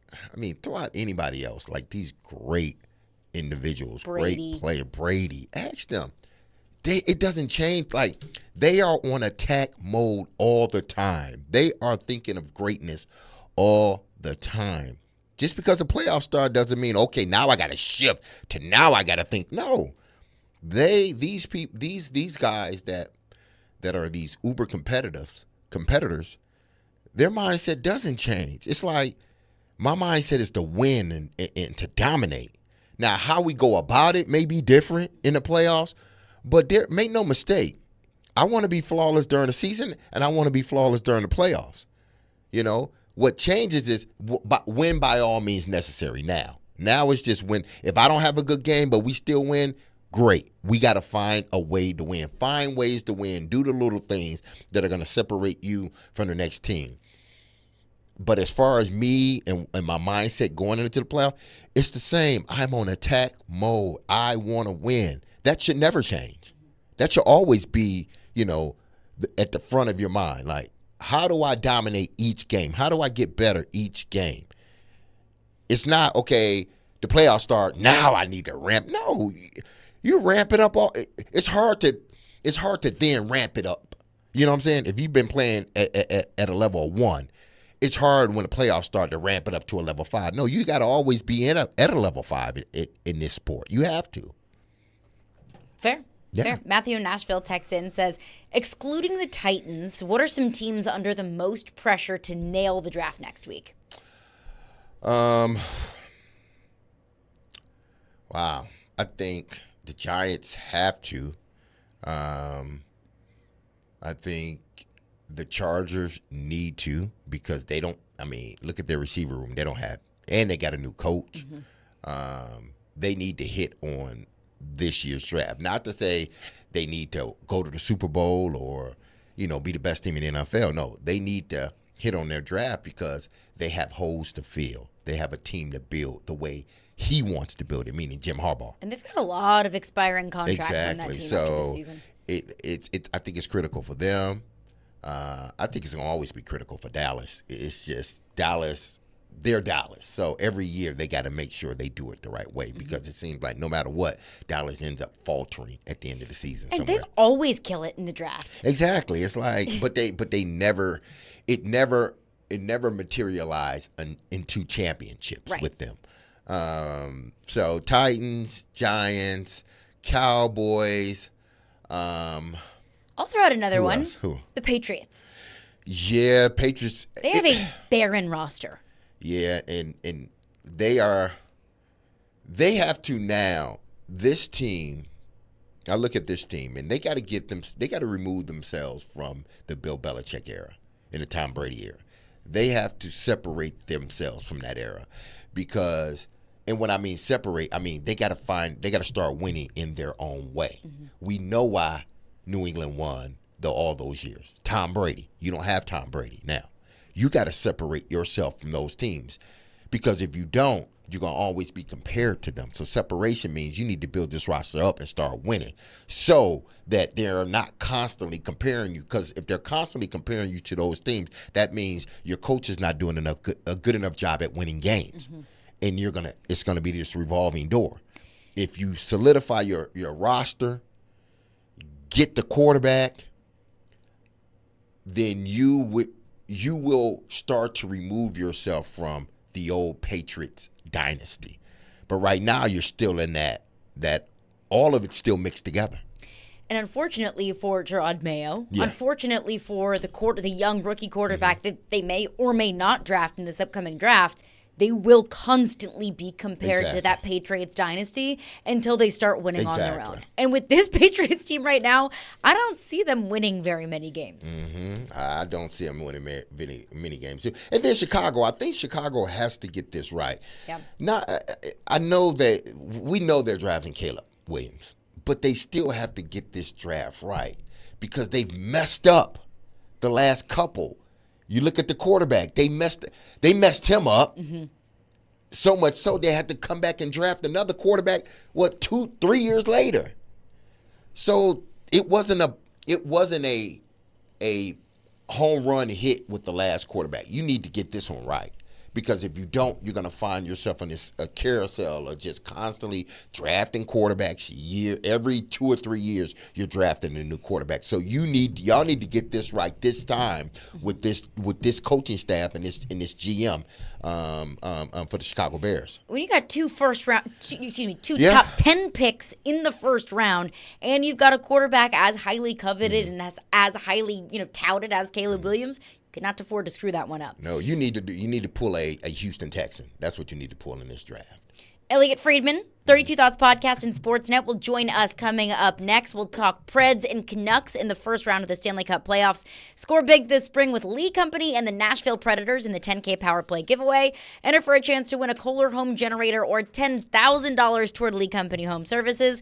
That's right, a Kohler home generator or $10,000 toward Lee Company Home Services. So go online to leecompany.com/giveaway to enter. That's leecompany.com/giveaway in the 10K Power Play giveaway. Contest entries are accepted until Saturday, April 20th. Lee Company, all you need.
Caroline, Willy, D-Mase, 1025, 1063, The Game and The Game Nashville app. We're streaming live on Twitch, Twitter, YouTube, and Facebook Live every single day. And we are broadcasting from the Busy Bee Plumbing, Heating, and Air Conditioning Game Nashville studios, home of the $99 yearly Beehive membership, where the buzz is always about great service.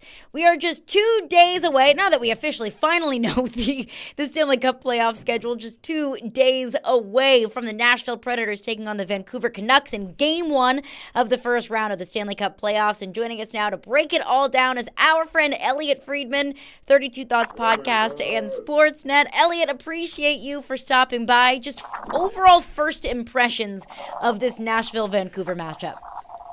Well, my number one impression is the Vancouver fans are not happy with your ticket policy. That is my number one impression. Did see some very angry Canucks fans on Twitter. Bad, so sad. Why do you guys hate Vancouver? Why do you? I mean, we hate every team that comes in here, Elliot. That's good, Derek. Now I know it's like when you were pancake blocking Palomalu. That's what you're doing with these guys.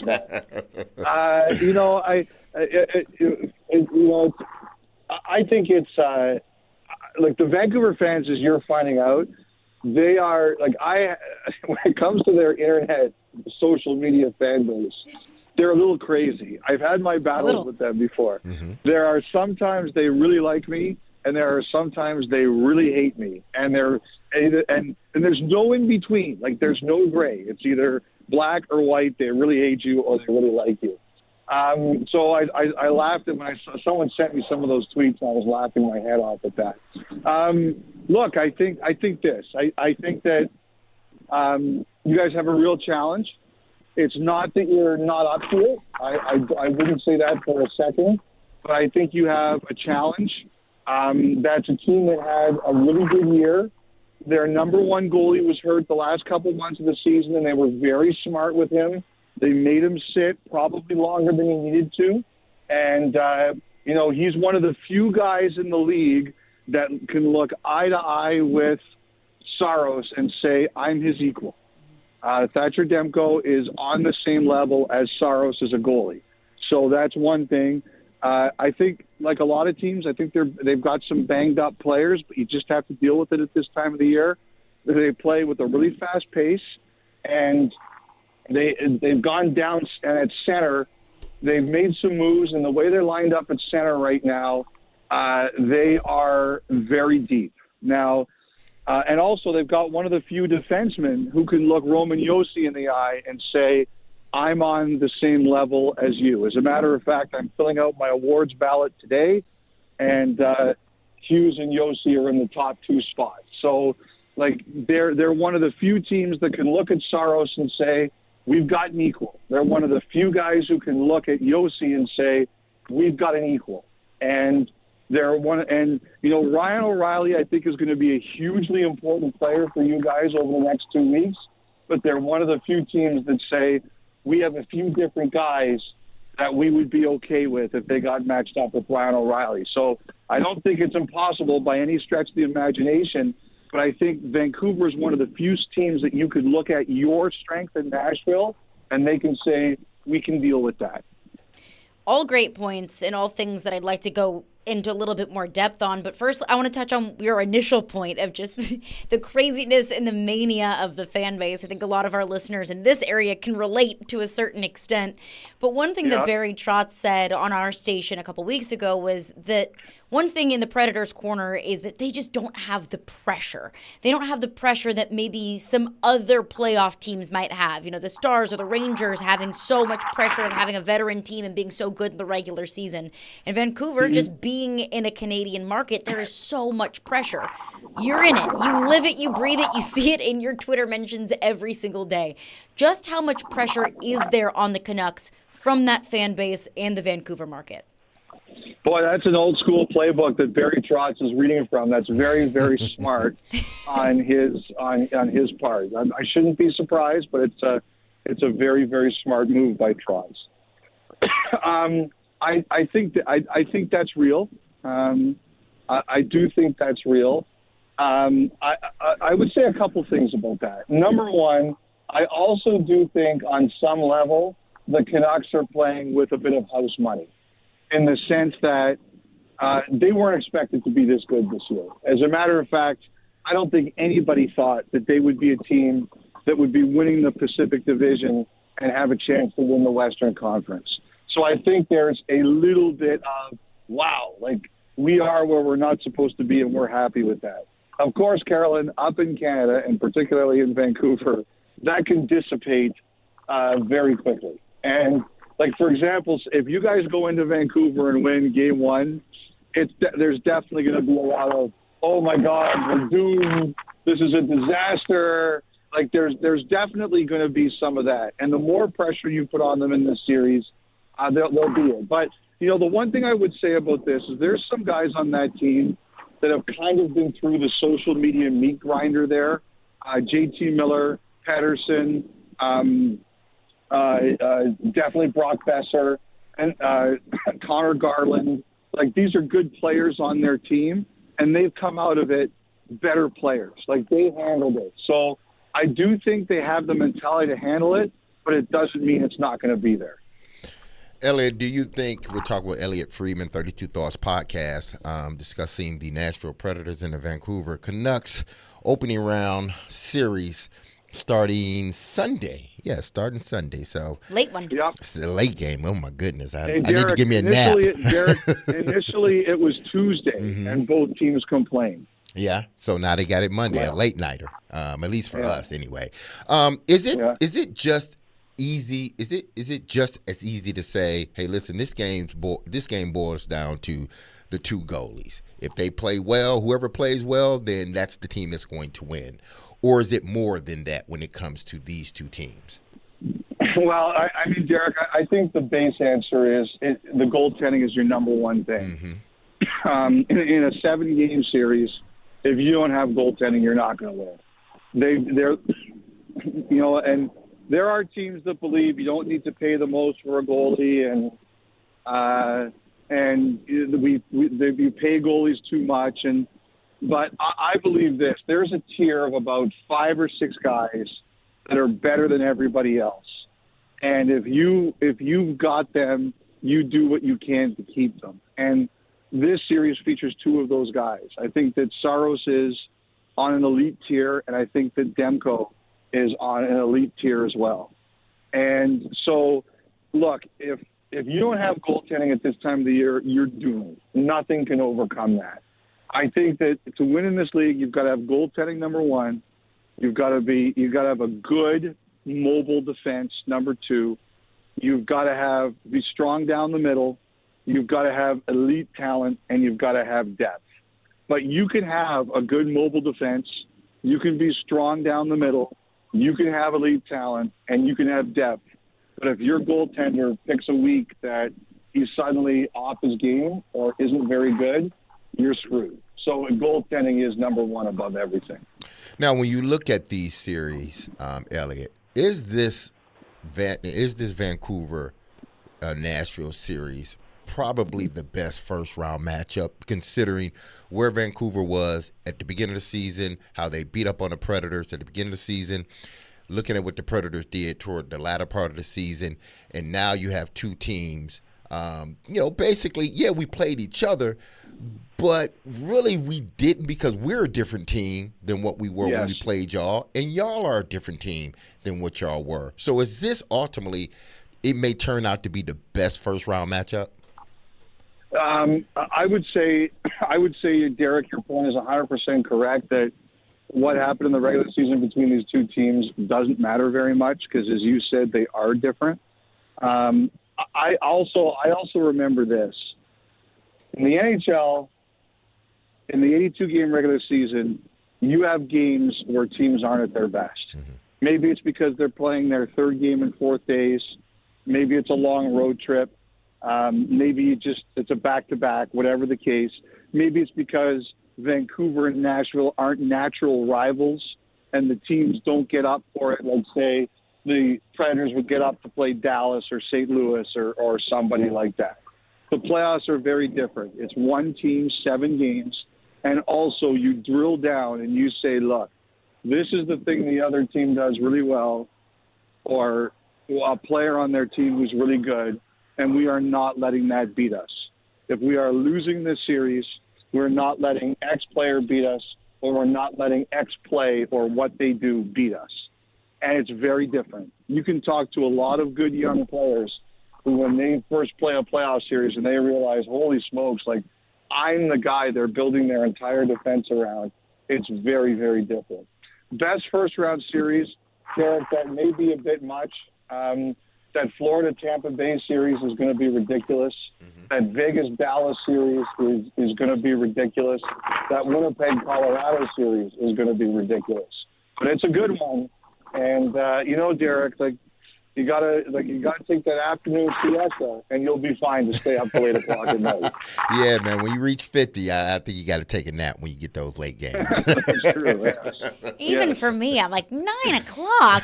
My God, I've been in bed for an hour by then. Elliot, Yeah, I saw you out last year at the draft. That's not true. Touche. Elliot Friedman is with us, 32 Thoughts podcast. Elliot, the Predators and the Canucks played 3 times in the first half of the season. So our attention has kind of been diverted to other teams. We haven't been keeping up with the Canucks as much as we have, closely with some other teams in the NHL. I do know the Canucks came out of the gate swinging, that they were hot in the first half of the season. And the second half of the season that they've kind of trailed off. Is that as simple as, Thatcher Demko was largely not available in the latter half of the season? Or is there something else, another reason behind the Canucks looking so much better in the first half rather than the second? Well, I think the Demko thing is a big thing. I thought early in the year, their backup is Casey DeSmith. And I thought early in the year when they only needed him to spell off Demko once in a while, and they were very careful with Demko this year because he was coming off injuries. But I thought when they were only using DeSmith once in a while, I thought he was excellent. I thought the more they needed him, he kind of drifted off a bit. So, yes, I don't think that was the only thing, Carolyn, but I also do think that was a factor. Also, Vancouver made a few changes this year. They made a few trades, and especially with Elias Lindholm, who they got from Calgary at the deadline, they had a real problem finding the right spot for him, and he got hurt too. And I think it disrupted them a little bit. They have a few guys hurt. Everybody has that at the beginning of the year. I think they were banged up a bit, but I think fitting some of these guys in kind of slowed them down a little bit too. But generally, I feel that they're in a good place and they will be rejuvenated. Like that building on Sunday night, it's going to be crazy there. It's been a long time since they've hosted a playoff game because the last time they were in the playoffs was the bubble, right? So it's going to be a zoo there, and it's going to wire up those players. So many great matchups in this series as a whole. And I know it's not one-on-one matchups, but, Saros and Demko, Quinn Hughes and Roman Josi, likely the Norris Trophy winner and Norris Trophy runner-up. What is a matchup that you're most looking forward to in this series? Well, I would say it's Hughes and Josi. Like I said, they're 1-2 on my Norris ballot this year. I think they are great players. I think Hughes from game 1 to 82 this year was the best defenseman in the league, and Josi has been ridiculous, especially over the last couple of months. I think that everything that Nashville is going to do is going to be geared at making life hard on Quinn Hughes. Everything.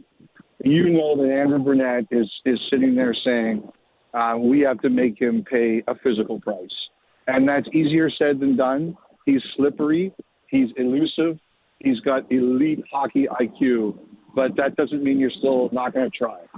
And also, too, so much of what the Canucks do goes through Hughes. Just like so much of what the Predators do goes through Josi. So I am looking forward to that. I just think that those are going to be two of the best players and most important players throughout the series. I would say second two is probably O'Reilly, just in the sense that, like I said, Vancouver is very deep down the middle, and you know that Andrew Burnett's going to be counting on him a lot, and he loves this time of year. He's almost like you always think his heart rate, it's always flatlined. He never gets too high, he never gets too low, and he's very, very calm. And there's going to be moments in this series that go very badly for Nashville because that's the way a series works. And Ryan O'Reilly is the kind of guy that pulls you out of those holes when you get in them. Well, Elliot, I'm not going to ask who you are picking, who you expect to win this series, because obviously I don't want you to make the Canadian group mad. I don't want you to make the Nashville group mad at all. Gonna have to change your phone number. If you will ask me, I will answer it. I know you would, but I'm not going to put you in that position. But what I will ask you is this. Do you think this is a long series? I do. Okay. I do. I just look. I just think you guys are too good, right? And I think they're too good. Sometimes you get series like last year in the Eastern Conference Final. Florida swept Carolina, but every series was like a 1-goal game, right? And one of them went to like 4 overtimes. Sometimes you get series like that where it's a sweep, but it's really close. I just don't see that here. I think number one, I think you guys are too good, and I think they're too good.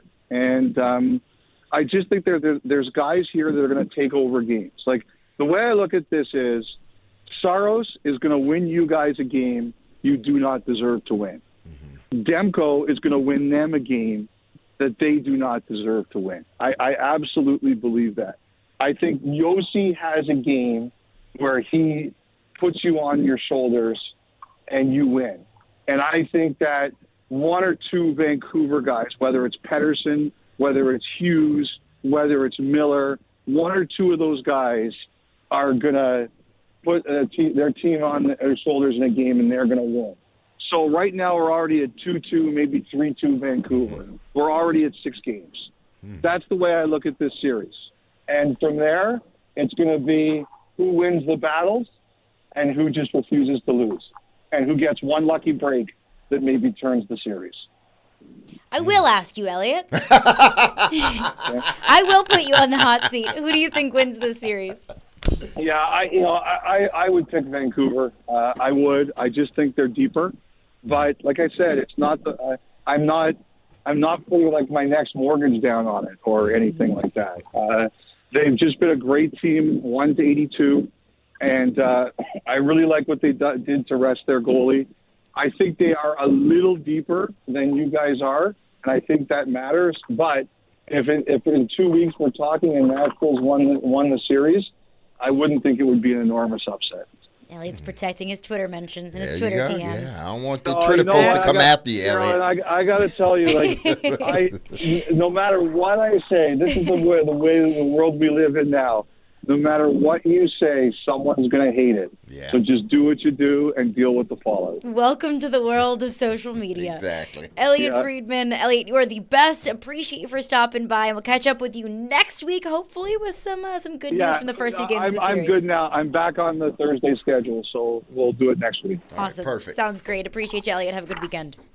Take care, guys. Yep. I appreciate it. All right, coming up next, we'll react to what Elliot had to say. Want to get into your phones and your Predators Canucks thoughts, our official predictions for the series, and most importantly, we will give away a pair of tickets for the Predators' first home playoff game, and we will do that coming up next.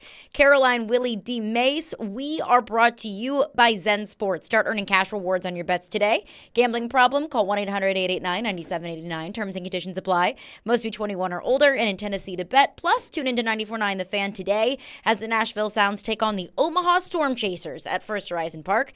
Pre-game at 6:20 p.m., first pitch at 6:35, with coverage also available on the 94.9 The Fan app and at 949thefan.com. Sounds baseball on 94.9 The Fan, presented by Twin Peaks Family Leisure and Busy Bee Plumbing, Heating, and Air Conditioning.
Is there a sense in Vancouver of, hey, it's nice to make the playoffs, but this is a team that finished in a spot to where they should win in the playoffs? And what do you make of that? Yeah, it's an interesting conversation in Vancouver because at the beginning of the year, if you'd asked Canucks fans and people that cover this team, what's this team going to do? Forget the fans and the broadcasters. It was Jim Rutherford, who's the president of hockey operations. He said, if everything goes right, we're a playoff team. And this team really smashed through that. They're atop of the Pacific Division for a majority of the season. They were on top of the Western Conference for over 70-plus days. So I think there has been a moving goalpost. At the beginning of the year, it was make the playoffs and you get in. And now they've shown that they can, hang with the big boys. They've had some of the best stretch of hockey this season and been one of the more consistent teams.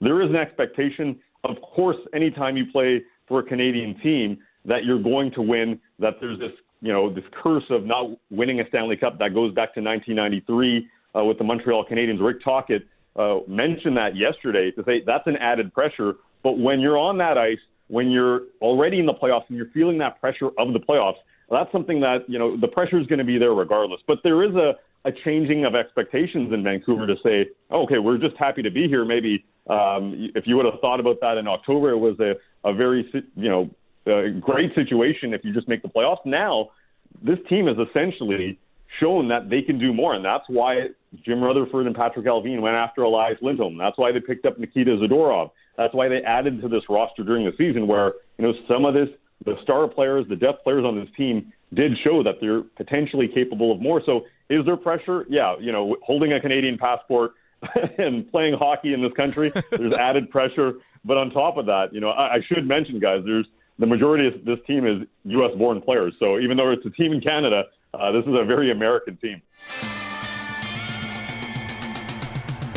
That was Randeep Janda on Stillman and Company yesterday as a radio play-by-play analyst for the Vancouver Canucks. And what Jared brought up to him was what Barry Trotz has been saying is kind of a tool in the Predators' toolbox, if you will. And notch in the advantages for the Predators going into this matchup is, hey, we've got no pressure on us. Nobody even expected us to be here in the first place. We don't have a rabid Canadian fan base where it's do or die and win or riots in the streets. And obviously, Predators fans want to win. Of course, Predators fans, myself included, D-Mase, Nick, everyone here, we want to see the Predators be successful and win and get to the second round and eventually the Western Conference Finals. Absolutely. But let's not kid ourselves. Canadian markets are different. They are bonkers. They are crazy. Just some of the tweets I've seen from Vancouver fans. My goodness. Are they bringing out the gloves early? Yeah. Woo. So Barry Trotz said, look, that's something in our corner. We don't have that kind of pressure. And Randeep Janda kind of touching there, look, you've got a Canadian passport. We're going to up the ante a little bit. Well, we just caught up with Elliot Friedman, and he said maybe the idea of Predators don't have pressure and the Canucks do, maybe that's a little bit more of a fallacy. This was Elliot Friedman. I would say a couple things about that. Number one, I also do think on some level the Canucks are playing with a bit of house money in the sense that they weren't expected to be this good this year. As a matter of fact, I don't think anybody thought that they would be a team that would be winning the Pacific Division and have a chance to win the Western Conference. So I think there's a little bit of, wow, we are where we're not supposed to be and we're happy with that. Of course, Carolyn, up in Canada and particularly in Vancouver, that can dissipate very quickly. And for example, if you guys go into Vancouver and win game one, there's definitely going to be a lot of, oh my God, we're doomed. This is a disaster. There's definitely going to be some of that. And the more pressure you put on them in this series, they'll be it. But, the one thing I would say about this is there's some guys on that team that have kind of been through the social media meat grinder there. JT Miller, Pedersen, definitely Brock Besser, and Connor Garland. These are good players on their team, and they've come out of it better players. They handled it. So I do think they have the mentality to handle it, but it doesn't mean it's not going to be there. So Elliot Friedman says, actually, the Canucks might feel that they're playing with a little bit of house money. D-Mase, I don't know. Obviously, Elliot has a much, better pulse on the fan base. He has more hockey knowledge in his pinky than I have in my whole body and never will. But I don't know how much I buy that, frankly. And it's the Canadian market. And also looking at the things that, Canucks fans have been saying on social media, and I understand that social media can a lot of times be a vocal minority, but let's not kid ourselves. The rest of the NHL, and specifically the Canadian markets, they don't view Nashville as a matchup in the playoffs where it's acceptable to lose to. They don't look at Nashville as a traditional hockey market, let's be honest, because it's not. We know that Nashville is a hockey town. We know how passionate these Predators fans are. We know how rowdy Bridgestone Arena can get on any given night, but especially in the playoffs. But I think that this Vancouver fan base, and probably even this Vancouver team, is not looking at it like they're playing with house money. I'm sure they don't. I mean, you want to win by all means necessary. You don't, every time you go into the playoffs, I think there's pressure to win in the playoffs, period, because you got there. You are one of the best, 16 teams they get in the playoffs. You are one of the best 16 teams after the regular season to get in the playoffs. There should be pressure on everybody to perform and to win. There's pressure on Vancouver. There's probably added pressure because they're a Canadian team. But there's pressure, period. There's pressure for the Nashville Predators. The pressure isn't, we didn't think they were going to be there, so, they're playing with house money. No. Expectations changed. Yeah, expectations changed when you went on that 18-point streak and you look like, or not even look like, you were one of the top 3 or 4 teams in the National Hockey League. That's when you raised up the expectations. When you started to play the way that your coach and your GM, and frankly, y'all envisioned yourselves playing really good hockey. The pressure's there for you to win. Now, if you don't win, it's not like, it's a fire sale and we didn't win, so we're breaking this team up. But you got to understand this. Like, these guys are not getting younger. They're not. And any opportunity that you can get to win yourself or put yourself in a position to win a Stanley Cup, you take it, because you may not have it again. The Predators missed the playoffs last year. You can't just say, if we don't do it this year, we're going to be able to do it next year. You may not make it next year. So to me, the pressure is, once you're now one of the final 16 teams, the pressure is to win, no matter what. The pressure is to win. Players don't go into playoffs saying, you know what?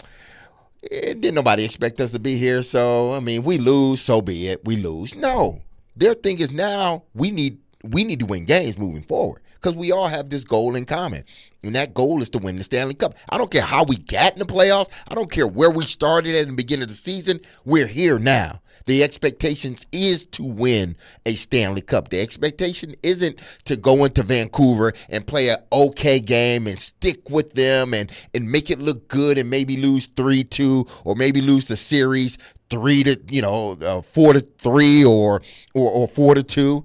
No, we need to win.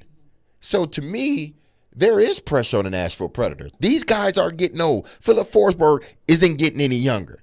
Saros isn't getting any younger. Who else? Yossi isn't getting any younger.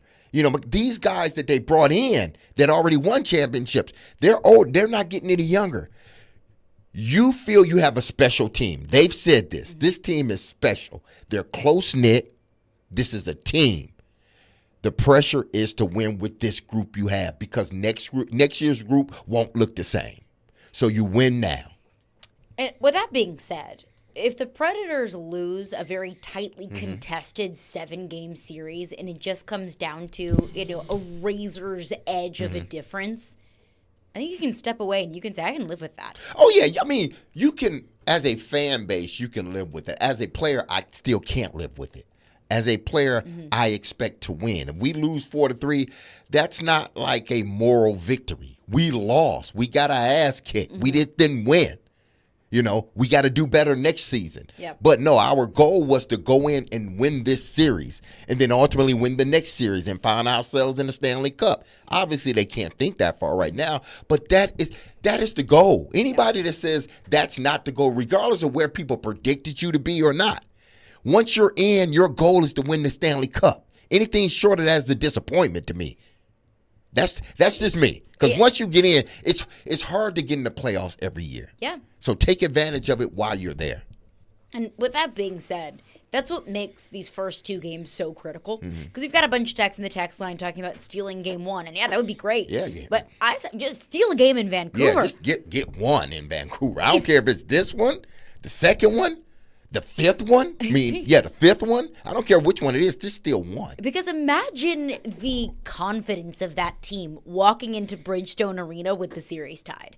And knowing that Bridgestone Arena is going to be I was going to say overwhelming advantage. Maybe not overwhelming advantage, but Bridgestone Arena is going to be an advantage for you. Let's make it an overwhelming advantage. You go back into Vancouver up 3-1. I mean, you are feeling all of the confidence in the world. And then that brings in the advantage of the experience on your side of guys like Ryan O'Reilly and Gus Nyquist and Philip Forsberg and Roman Josi. They've been there, and they know that you can't walk into Vancouver's building, which we know is going to be popping. We know is going to be loud. We know is going to be an intimidating environment.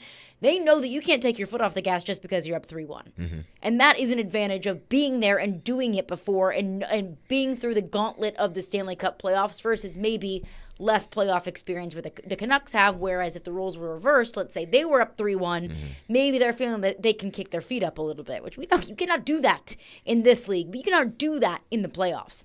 Want to get into some of your thoughts and your reaction. Phone lines are driven by WilsonCountyHyundai.com. Craig says, I hope Vancouver is overconfident because they beat us 3 times before Christmas.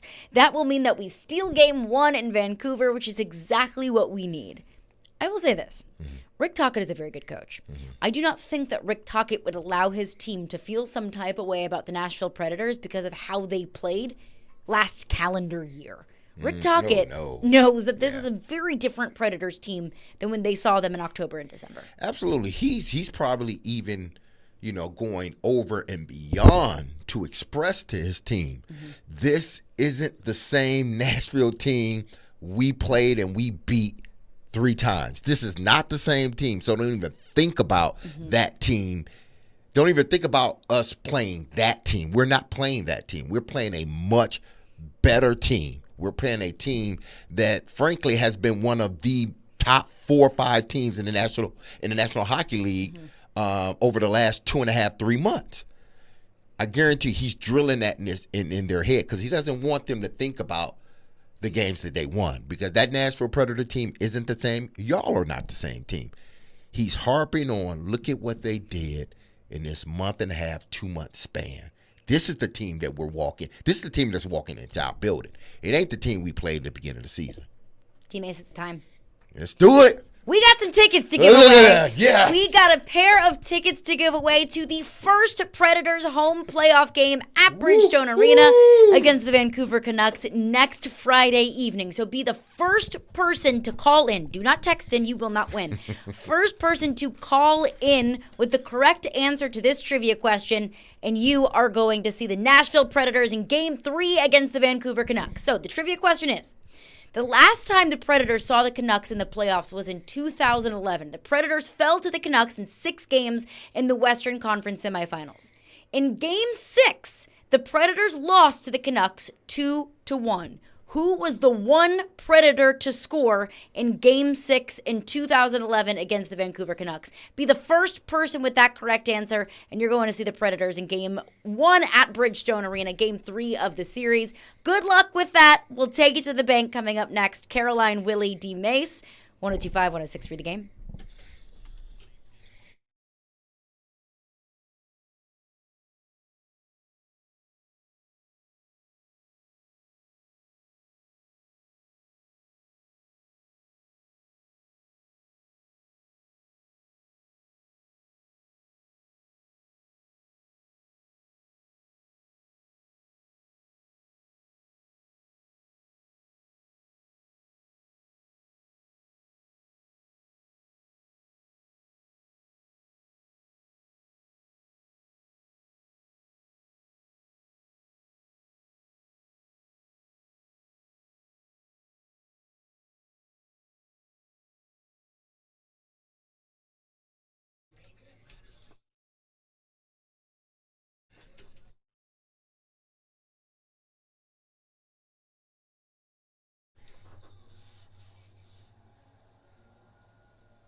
Let's talk about Zen Sports, the new sports book in Tennessee that's bringing sports betting to a whole new level. And I mean that literally, people. When you sign up for Zen Sports, you'll automatically earn up to $1,000 no danger first wager. If your first bet loses, you'll be reimbursed for the amount of your bet up to $1,000. Zen Sports offer true odds on all parlays and boosted same game parlays for all Tennessee sports teams.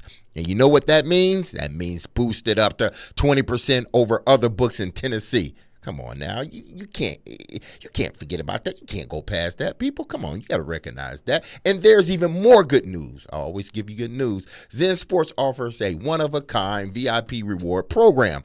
If you qualify, you'll earn monthly comps at sporting events, concerts, you name it, even sport book bonuses, people. The VIP program is by invite only. So if you feel that your Zen Sports play qualifies for the VIP consideration, check out the program details and apply at zensports.com/VIP. So what are you waiting for, people? The daily same game parlay boost, go quick.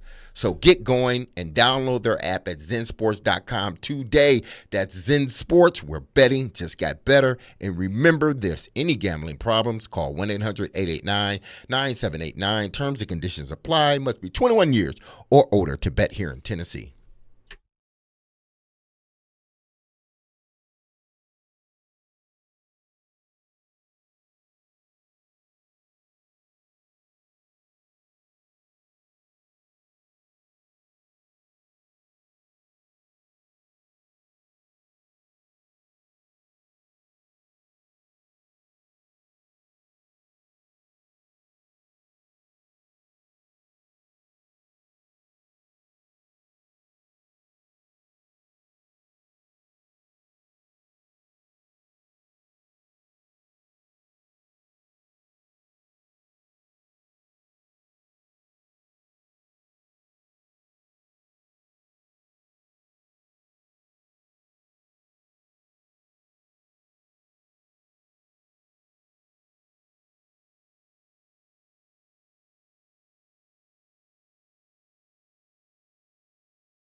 Here comes the money. And you can take that to the bank. Here comes the money. Money, money, money, money. It is now time to take it to the bank with F&M Bank customer community. F&M Bank, banking made easy on purpose. Business is complicated, but banking doesn't have to be. F&M Bank, visit one of their 20 locations throughout Middle Tennessee and Southern Kentucky, or online at myfmbank.com. Before we take it to the bank this week, what are our standings looking like, Nick? Currently, after last week, everybody had a really good week. Caroline had a 9. D-Mase had a 7. Willy had a perfect 10. Whoa. Hey! What? Yeah. It's crazy. And then Willy having a comeback in season 2. I have a little issue here. So I picked Jackson Holiday initially to get a hit because he did not have one the night before. It was an error. So I did have a home run in there. So I'm taking to the jury. Do I go with the hit or a home run? Is that okay if I just add that asterisk next to it? I will take that. Okay. Then That's accepted. That would be a 10 then. So thank you. As for the standings we have here, we have Willy up at 25. We have myself at 20. Oh, wait, wrong standings. I have the wrong week. Excuse me. That's okay. Willy at 35. Caroline at 27. Myself at 20. And Derek, you're getting there, buddy. You're getting there. 12. I know I started off bad. Yeah, you had a rough week. Yeah, that first week was rough. Yeah. But I'm coming back. As for it's like that, the hare and the with a tortoise. vengeance. With a vengeance. But as for that, Caroline, you can start us off. All right, I'm going to take a few to the bank this week. Jaden Daniels will be a Washington Commander on a Thursday night. We have the NCAA Gymnastics Championships happening on Saturday. Give me, in whatever order, Utah and LSU to finish in the top 2. I don't know who's going to win and who's going to be runner-up, but I'm going to take those two will be in the top 2. I'm also going to take Ryan O'Reilly to score a goal in Game 1. Not even Game 1 or Game 2. Game 1, Ryan O'Reilly will find the net against the Vancouver Canucks. That's a bold. I like that. Thank you. Because it's a veteran-esque, like, playoff type goal. Yeah. He's ready for it. He's been in these situations before. D-Mase. All right. First one I got, Haney versus Garcia. I'm going with Haney. It's going to be a knockout. I'm not calling what round, but I'm predicting Haney will knock Garcia out. Okay, that's one. All right, I like it. Second one is there will only be one. No. Yeah. There will only be there will only be one defensive player drafted in the top 10. And then I have I can't forget this. The Predators. I got Philip Forsberg scoring a goal. Novak scoring a goal. Ooh. And Predators winning the first game, baby. Let's go. Taking it to the bank. Well, taking it to the bank. As for that, D-Mase, I'm with you on that standpoint of Preds will win Game 1. I also have Philip Forsberg not to get 1 goal, but 2 goals in this first game. Okay. And new dad energy. Let's just put it out there. It's going to be kind of crazy to say, but UC Saros to get 1 assist. Get a point. I know it sounds odd, but you know what? I'm taking a bold statement there. Fortune favors the bold, Nick. Yeah, exactly. And then last but not least, we're going to take the Cardinals to win their series this weekend. I'm just having this optimistic mindset. I don't know what it is. I like it. I like it, Nick. All right, before we head out of here, Game 1 predictions for the Nashville Predators before we hop on air on Monday. I've already said that the Preds will win. UC Saros will play lights out, and I got them winning 3-1. Ooh, Nick? I'm going to say a little higher, 4-3 Nashville. High scoring. I'm going to say the Preds lose Game 1 3-2, but come back to win Game 2, and we will continue to get into that on Monday's edition of Caroline, Willy, and D-Mase. Stillman and Company's up next. Be loved and love on your people. Have a wonderful and blessed and safe weekend. Peace.